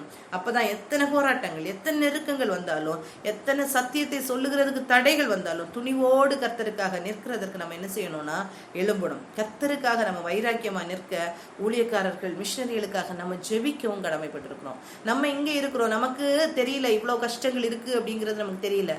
இயேசுவை பத்தி சொல்லணும்னா இவ்வளவு கஷ்டங்கள் இருக்குன்னு தெரியல. ஆனா மிஷனரிகள் எவ்வளவோ பாடுபடுறாங்க, எவ்வளவோ பாரியப்பட்டிருக்காங்க. நார்த் இந்தியாஸ்ல சொல்றாங்க, அன்னைக்கு சொன்னாங்க, அங்க லக்னோ அந்த பகுதியில இருக்கிற மிஷனரிஸ் எல்லாம் பிடிச்சி ஜெயில போடுறாங்க. அது பெயில்ல எடுக்கிறதுக்கு கூட ஆள் இல்லை, சாப்பாடு அவங்களுக்கு இல்லை. ஆனா பெயில்ல எடுக்கணும்னா அவ்வளோ கஷ்டத்தின் மத்தியில யாரோ போய் ஹெல்ப் பண்ணி எடுக்கிறாங்கன்னா அங்க போகும்போதுதான் தெரியுதா எத்தனையோ பேரை பெயில்ல கூட எடுக்க முடியாதபடிக்கு அங்க கஷ்டப்பட்டுட்டு இருக்காங்கன்னு சொல்லிட்டு கேள்விப்படுறோம். அப்படி எத்தனையோ மிஷனரிஸ் இருக்காங்களே, அவ்வளவு அவங்களுக்கு தான் அந்த கஷ்டம் தெரியும். ஏன் அவங்க அந்த சிறைச்சாலையில போகணும், ஏன் இவ்வளவு கஷ்டங்கள் அவங்களுக்குள்ளால இருக்கு, அவங்களுக்காக ப்ரேயர் பண்ண நம்ம கடமைப்பட்டு இருக்கிறோம். நம்ம இன்னைக்கு அவ்வளவு வைராக்கியமாக இல்லை. ஆனா அதே நேரத்துல அந்த வைராக்கியம் நமக்குள்ளால வரணும். அந்த துணிச்சல் நம்ம இன்னைக்கு இருக்கிற சூழ்நிலையில நம்ம கர்த்தருக்குள்ளால நம்ம இருப்போம். இதை விட மேலான இடத்துல, இன்னோட கஷ்டமான இடத்துல, இதை விட ரொம்ப இறுக்கமான இடத்துல இருக்கிற மக்களுக்காக நம்ம ஜெபிக்கவும் நம்ம கடமைப்பட்டு இருக்கிறோம். நம்ம ஜெபிக்கவும் கடமைப்பட்டு இருக்கிறோம். அப்படிப்பட்ட ஜெபம் நமக்குள்ளால இந்த எழும்புமானால் உண்மையிலேயே நம்ம சொல்லுவோம், கர்த்தருக்காக நம்ம வைராக்கியமா நிற்க நம்ம அந்த சாட்சி எழும்போம். அதான் சாட்சி. கமாலியல் சொல்றாரு இல்லையா, அன்னைக்கு இயேசுவை பார்த்து என்ன சொல்றாங்க, ஒரு சாட்சி எழும்பிச்சு. சீக்ரெட் கிறிஸ்டியன்ஸ் எல்லாம் வெளியே வர ஆரம்பிச்சாங்க. இன்னைக்கு பேதுருவை பார்த்து யார் வெளியில வரா?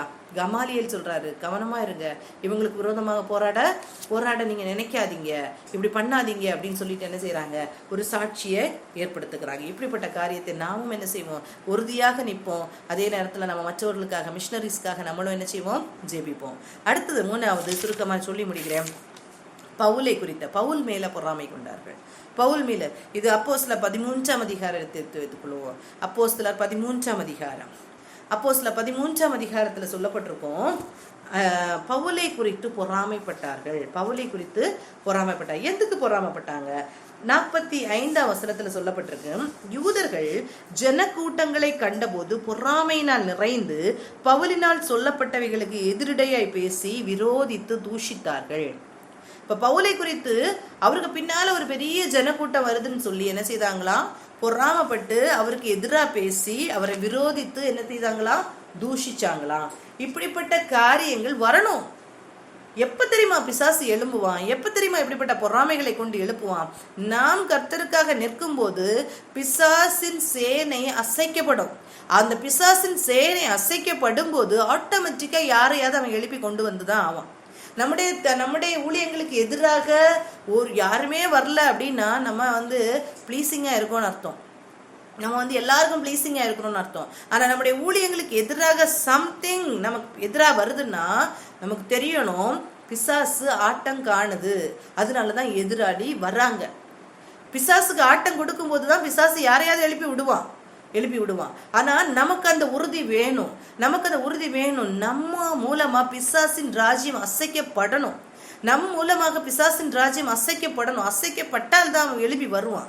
அந்த பொறாமை ஏன் வருது, ஏன் இந்த கர்த்தருடைய பிள்ளைகளுக்கு முன்னால் வருதுன்னா பிசாசுக்கு ஆட்டம் காணுது.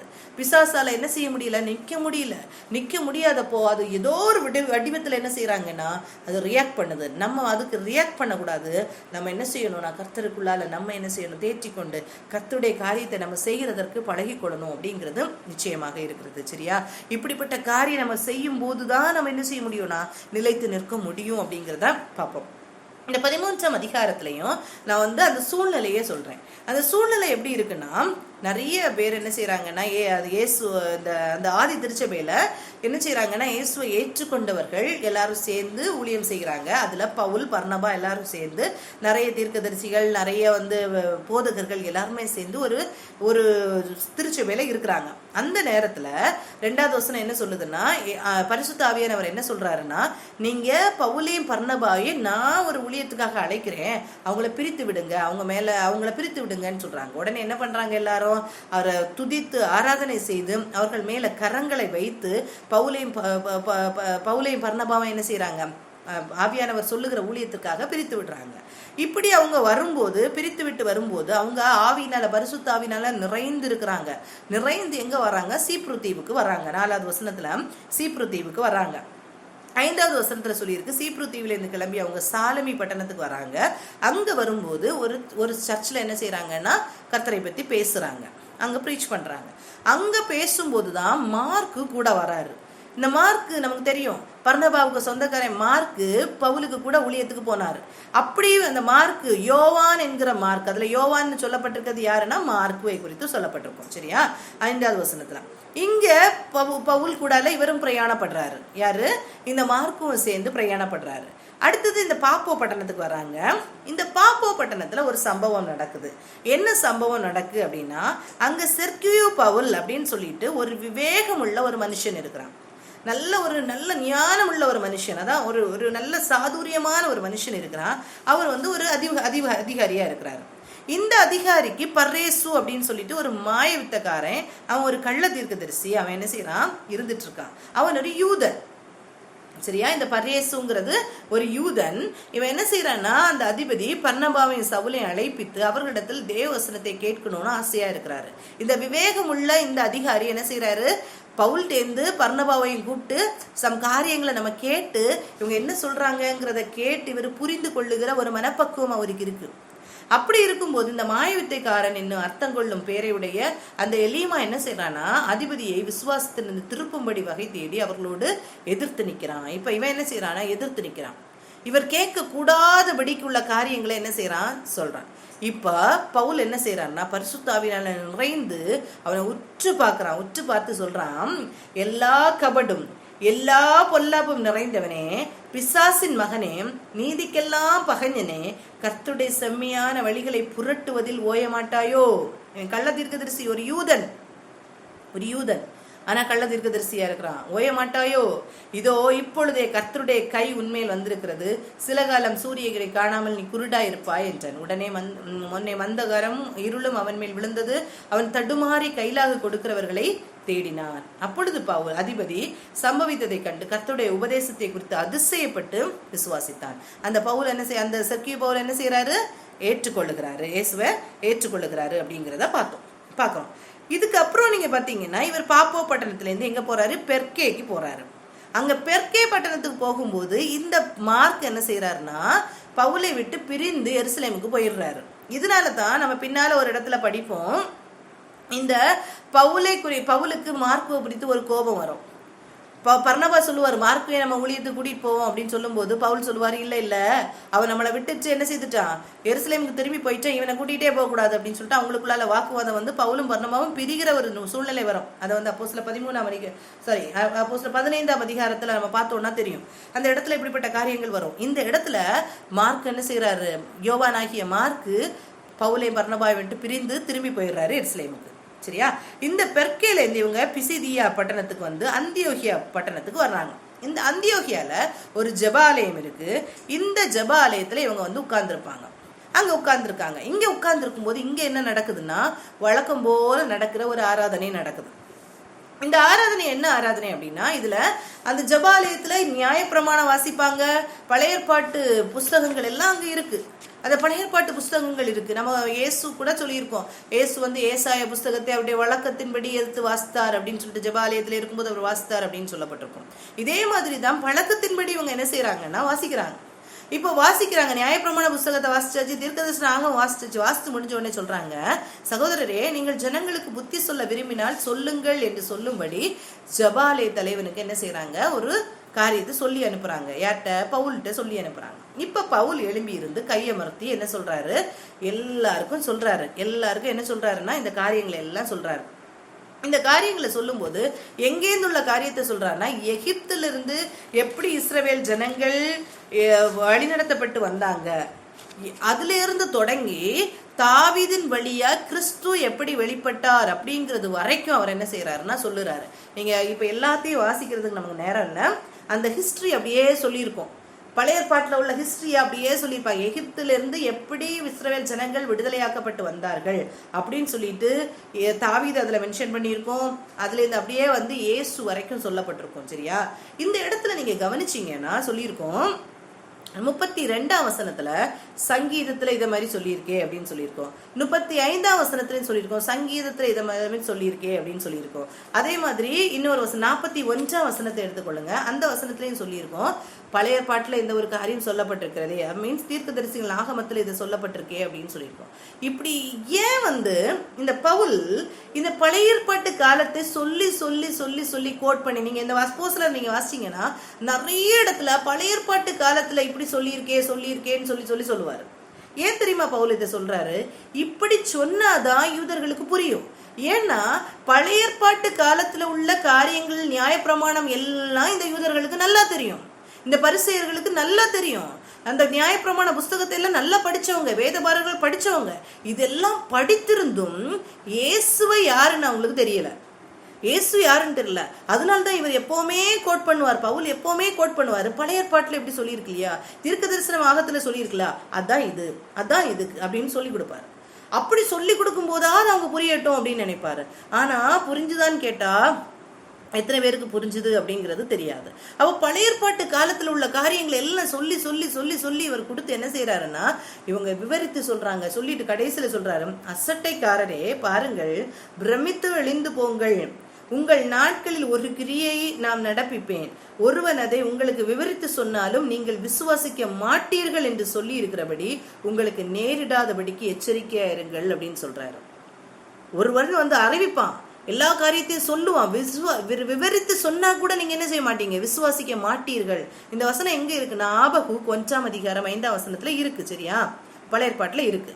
அப்படி சொல்லியிருக்கே, அப்படி நீங்க மாறிடாதீங்கன்னு எச்சரிக்கை கொடுக்குறாரு. அப்படி எச்சரிக்கை கொடுக்குறாரு. அப்படி கேட்டோம் இவங்க என்ன செய்யறாங்கன்னா இதெல்லாம் காரியத்தை ஒரு சார மக்கள் கேட்டு ஆண்டவர் அறிந்து கொண்டு என்ன செய்யறாங்கன்னா, அடுத்த வாரமும் நீங்க வருவீங்களா, வந்து சொல்லி தருவீங்களான்னு கேக்குறாங்க. 42ஆம் வசனத்துல பாருங்க, அவர்கள் யூதருடைய ஜெபாலயத்திலிருந்து புறப்படுகையில் அடுத்த ஓய்வு நாளில் இந்த வசனங்களை தங்களுக்கு சொல்ல வேண்டும் என்று புறஜாதியார் வேண்டிக் கொண்டார்கள். புறஜாதியார் கேக்குறாங்க, எங்களுக்கு இதை சொல்லி தருவீங்களான்னு கேக்குறாங்க. ஆனா ஜெபாலயத்துல கூடின அடுத்தது ஜெபாலயத்திலே கூடின சபை கலைந்து போன பின்பு யூதரிலும் யூத மார்க்கத்தில் அமைந்த பக்தி உள்ளவர்களும் அநேகர் பவுலையும் பர்னபாவையும் பின்பற்றினார்கள். அவர்களுடனே இவர்கள் பேசி தேவனுடைய கிருபையினாலே நிலை கொண்டிருக்கும்படி அவர்களுக்கு புத்தி சொன்னார்கள். யூதர்கள்லயும் நிறைய பேர் என்ன செய்யறாங்க, ஏற்றுக்கொள்ள. புறஜாதிகள் சொல்றாங்க, எனக்கு இன்னும் சொல்லி தருவீங்களா அப்படின்னு கேக்குறாங்க, அடுத்த வாரமும் வந்துருவீங்களா, வந்து சொல்லி தருவீங்களா அப்படின்னு கேக்குறாங்க. யூதர்களும் என்ன செய்யறாங்க, இந்த காரியத்தை எல்லாம் கேட்டு உணர்வடைந்து நிறைய பேர் இவர்களை பின்னால போக ஆரம்பிச்சிட்டாங்க. சரியா?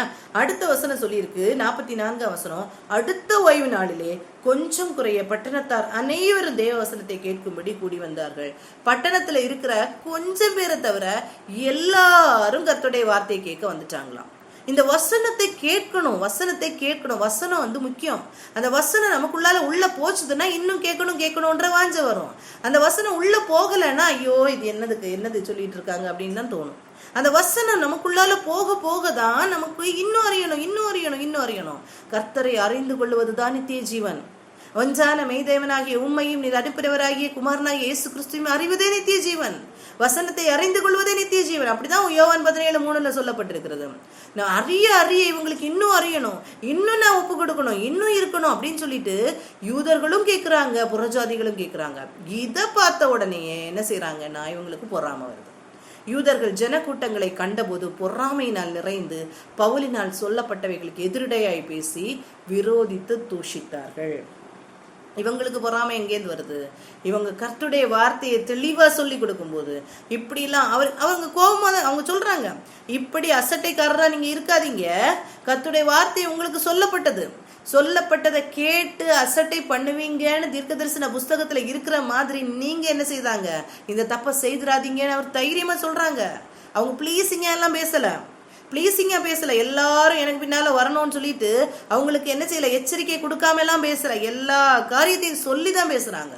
அந்த வசனத்தை கேட்டு அவங்க பின்னால வர்றாங்க. அதுதான் சத்தியம். அந்த சத்தியத்துக்கு பின்னால வர்றவங்க மாத்திரம்தான் கர்த்தருக்கு முன்பாக நிக்க முடியும். இந்த சத்தியம் கொஞ்சம் கடினமா தான் இருக்கும். அந்த சத்தியத்தை கேட்டுட்டும் அது வேணும்னு கேட்டுட்டு வர்றாங்க இல்லையா, அதான் சொல்றாரு பேதுரு சொல்லுவார் இல்லையா, நித்திய ஜீவ வசனம் உம்மிடத்துல அல்லவோ இருக்கு, நாங்க எங்க போவோம் ஆண்டவரே, நாங்க எங்க போவோம், நித்திய ஜீவ வசனம் உங்களிடத்துல அல்லவோ இருக்கிறது அப்படின்னு சொன்னாரே.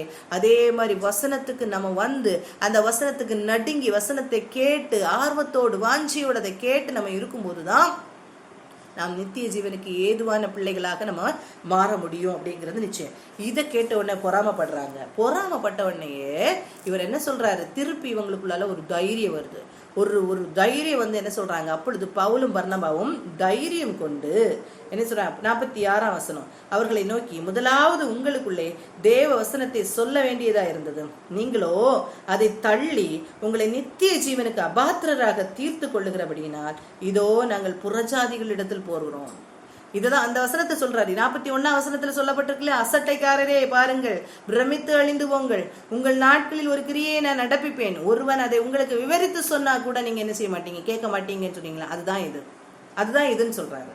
நீங்க முதலாவது உங்களுக்கே தேவ வசனத்தை சொல்ல வேண்டியதா இருந்தது, நீங்களோ அதை தள்ளி உங்களை நித்திய ஜீவனுக்கு அபாத்திரராக தீர்த்து கொள்ளுகிறபடினால் இதோ நாங்கள் புறஜாதியர் இடத்துல புறஜாதியிட்ட போறோம். இப்படி அன்னைக்கு அவங்க இஸ்ரவேலர்கள் ஏற்றுக்கொள்ளாததுனாலதான் நமக்கு கர்த்தர் கிடைக்கப்பட்டார், இயேசு கிடைக்கப்பட்டார்.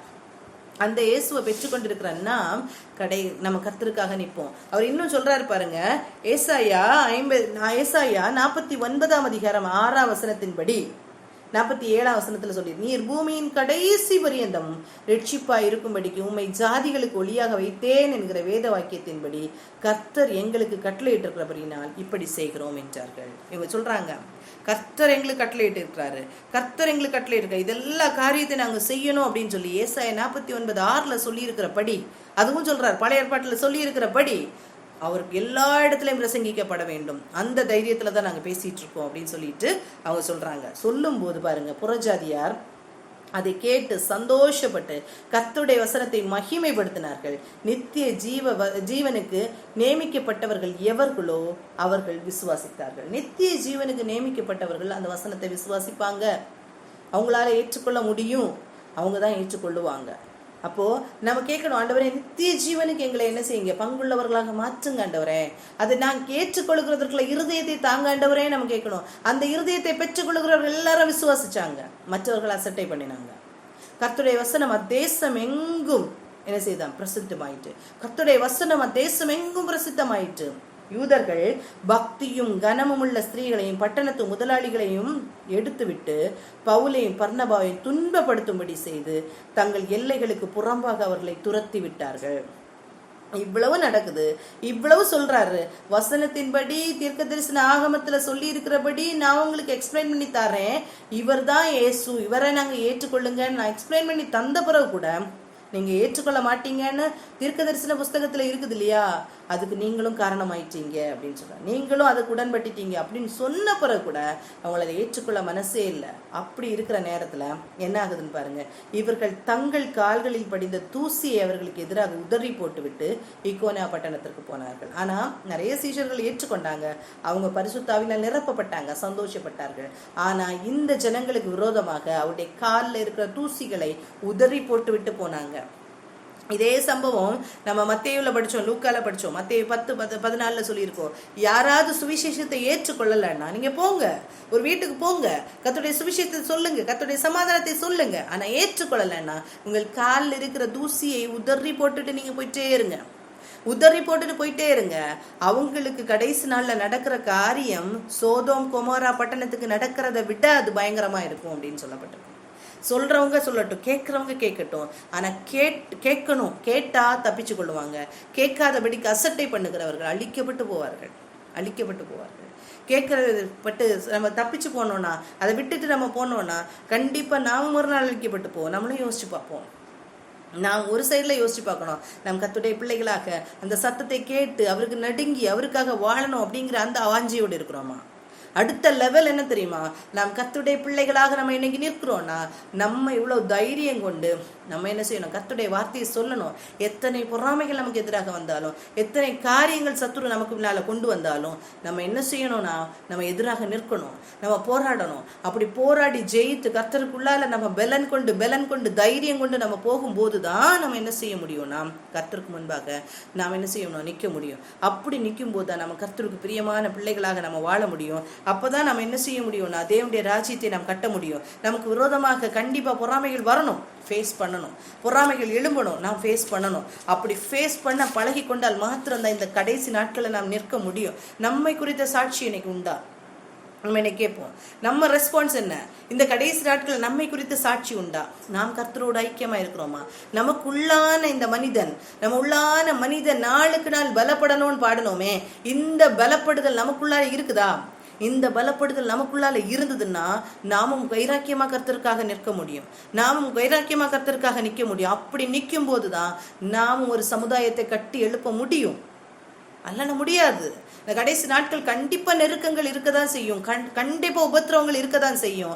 அப்ப மிஷினரி மக்களுக்காக நம்ம ஜெபிக்க கடமைப்பட்டிருக்கிறோம். அதே நேரத்துல நாமும் நமக்குள்ளால் அந்த உள்ளான மனிதன் என்ன செய்யணும்னா உருவாகணும், உள்ளான மனிதன் என்ன செய்யணும், உருவாகணும். என்ன கஷ்டம் வந்தாலும் கர்த்தருக்காக நிற்கணும். அந்த ஸ்பிரிச்சுவல் மெச்சூரிட்டியை நம்ம எப்படி இயேசு செயல்பட்டாரோ, எப்படி பேதுரு தைரியம் கொண்டு செயல்படுறாங்களோ, எப்படி பவுல் தைரியம் கொண்டு செயல்படுறாங்க, அந்த தைரியம் நமக்குள்ளால உள்ளான மனுஷனுக்குள்ளால இருக்கணும். அப்படி இருந்தால் தான் நம்ம என்ன செய்யணும்னா அது அந்த நம்ம கர்த்தருக்காக பாடு சகிக்க முடியும். அந்த பேதுரு சொன்னார் இல்லையா, மத்திய அப்போஸ்தலர் 5:41-42 கர்த்தருக்காக அடிகளை படுகிறதற்கு நான் பாத்திரமா இருக்கிறேனே அப்படின்னு நினைச்சு அவங்க சந்தோஷப்பட்டாங்களாம். கர்த்தருக்காக அடிப்பட்டதுக்கு நான் பாத்திரமா இருக்கிறேனே அப்படின்னு நினைச்சிட்டு அவருக்காக அடிபடுறதே ஒரு பெரிய பாக்கியம். அவருக்காக அடிபடுறதுக்கு நம்மளை யூஸ் பண்றாருனாலே அது பெரிய பாக்கியம் அப்படின்னு சொல்லிட்டு அவர் சொல்றாரு. அப்படிப்பட்ட ஒரு காரியம் நமக்குள்ளால இருக்குமானால் நாமும் கண்டிப்பா கர்த்தரால பயன்படுத்த முடியும். அப்படி பயன்படும் போதுதான் இன்னைக்கு பழைய காலத்துல ஆதி திருச்சபையில நடக்கிற அதே எழுப்புதல் திருப்பி நம்முடைய வாழ்க்கையில நடைபெறணும், நம்முடைய காலத்துல நடைபெறணும். அதுவும் நான் எப்பவுமே சொல்ற ஒரு காரியம், நம்ம என்ன சொல்றோம்னா அந்த நம்ம எங்கே இருக்கிறோன்னா அந்த இந்திய தேசத்தில் கடைசி ஒரு எல்லையில் தமிழ்நாட்டில் கீழே இருக்கிறோம். இங்கேருந்து ஒரு எழுப்புதல் உருவாகணும், இங்கேருந்து ஒரு எழுப்புதல் உருவாகணும். அதுலேயும் நம்ம இந்த பகுதியில், இந்த கொல்லங்கோடு பகுதி, இந்த இடத்துல இருந்து, அதான் கடைசி ஏரியா, அதுக்கப்புறம் கேரளா, அப்படி இருக்கிற அந்த இடத்துலேருந்து ஒரு எழுப்புதல் உருவாகணும்னா நம்ம ஒவ்வொருத்தரும் இப்படி நிற்கணும், இந்த இடத்துல நிற்கணும். நம்ம நின்னால் மாத்திரம் தான் நம்ம என்ன செய்ய முடியும்னா அந்த கீழேந்து எரிகிற தீ என்ன செய்யணும், அப்படியே பிடிப்பாங்க இல்லையா, ஒரு பேப்பரில் அந்த தீயை பற்ற வச்சாங்கன்னு என்ன செய்யும், அப்படியே கவுத்து பிடிப்பாங்க, அப்படியே அது பற்றி எரியும் இல்லையா. அதே மாதிரி கீழேந்து எரிகிற தீ தான் என்ன செய்யணும், மேலே வரைக்கும் எழும்பி போகணும். அப்படி ஒரு தீயாக நம்ம என்ன செய்யணும், எழும்பி நிற்கணும். அப்படி நிற்கிற பலனை நம்ம பெற்றுக்கொள்ளணும். அப்பத்தான் இப்படிப்பட்ட பொறாமைகள், இப்படிப்பட்ட வன்கண்கள், இப்படிப்பட்ட காரியங்கள், கர்த்தரை குறித்து நம்ம சொல்லும் போது நமக்கு எதிராக வருகிற காரியங்கள் எல்லாத்தையும் ஃபேஸ் பண்றதுக்குள்ள பலனை நம்ம பெற்றுக்கொள்ளணும். அப்படிப்பட்ட பெற்றுக்கொள்ளுதல் நமக்குள்ளால வரணும். கர்த்தர் நம்ம ஒவ்வொருவரையும் கர்த்தர் என்ன செய்வார்னா அப்படி எடுத்து பயன்படுத்துவார். அப்படிப்பட்ட பயன்படுத்தலுக்கு நம்ம என்ன ஒப்பு கொடுப்போம். இந்த நாள்லையும் நம்ம ஜெபிப்போம். வினிதாக்கா ப்ரேயர் பண்ணுறீங்களா? நம்ம ஜெபிப்போம். எந்த காரியத்துக்குன்னா மிஷினரிகளுக்காகவும் நம்ம ஜெபிப்போம், நமக்காகவும் ஜெபிப்போம். நம்முடைய இருக்க குறைவுகள், நமக்கு அந்த உள்ளான மனிதன் இன்னும் நம்ம பலப்படணும். நம்ம பாடணும், அழகாக பாடணும். நம்ம என்ன பாடணும்? கர்த்தருக்காக நம்ம என்ன செய்கிறோம்? படுகிற பாடுகள், கர்த்தருக்காக நம்ம ஒரு பாடுபட்டோம்னா அதுதான் என்னது? அது நமக்கு பெருசு அப்படின்னு சொல்லிட்டு நம்ம பாடணும் இல்லையா? நம்ம அழகாக பாடணும் இல்லையா? அந்த கிறிஸ்துவின் பொருட்டு நெருக்கப்பட்டால் பாக்கியம் நமக்கு பாக்கியமே. அதுதான். அது மாதிரி உள்ளான மனுஷன் என்ன செய்யணும்? நாளுக்கு நாள் புதிதாக்கப்படணும் அப்படின்னு சொல்லிட்டு என்ன செய்யறோம்? நம்ம என்ன செய்யணும்? நம்ம இன்னும் ஒப்பு கொடுக்கணும். மகிமையின் தேவ ஆவி நமக்குள்ளால வாழுகிறார். மண்ணான மனுஷனாகிய நமக்குள்ளால வாழுகிறார். அந்த பொக்கிஷத்தை பெற்றுக்கொண்ட நாமும் அப்படி தீயை போல எழும்பணும். நான் எப்போ சொல்ற ஒரு காரியம் என்ன தெரியுமா? நாம் தீயாக எழும்பணும். அப்பதான் தீமையான எந்த காரியங்கள் வந்தாலும் நமக்குள்ளால இருக்கிற தீ அதை அணைத்து போடணும், அதை நசுக்கி போடணும், அழித்து போடணும். அப்படிப்பட்ட தீமைகளுக்கு ஒருத்தர இடம் கொடுக்க கூடாது. அப்படிப்பட்ட ஒரு வாழ்க்கை நமக்குள்ளால வரணும். அப்படிப்பட்ட வாழ்க்கை நமக்கும் வரணும். நம்ம மிஷனரிகளுக்காகவும் ஜெபிப்போம். நாளைக்குள்ள ஆராதனைகள் எல்லா காரியத்துக்காகவும் சொல்லி நம்ம இந்த நேரத்துல வினிதாக்கா ப்ரேயர் பண்றீங்களா?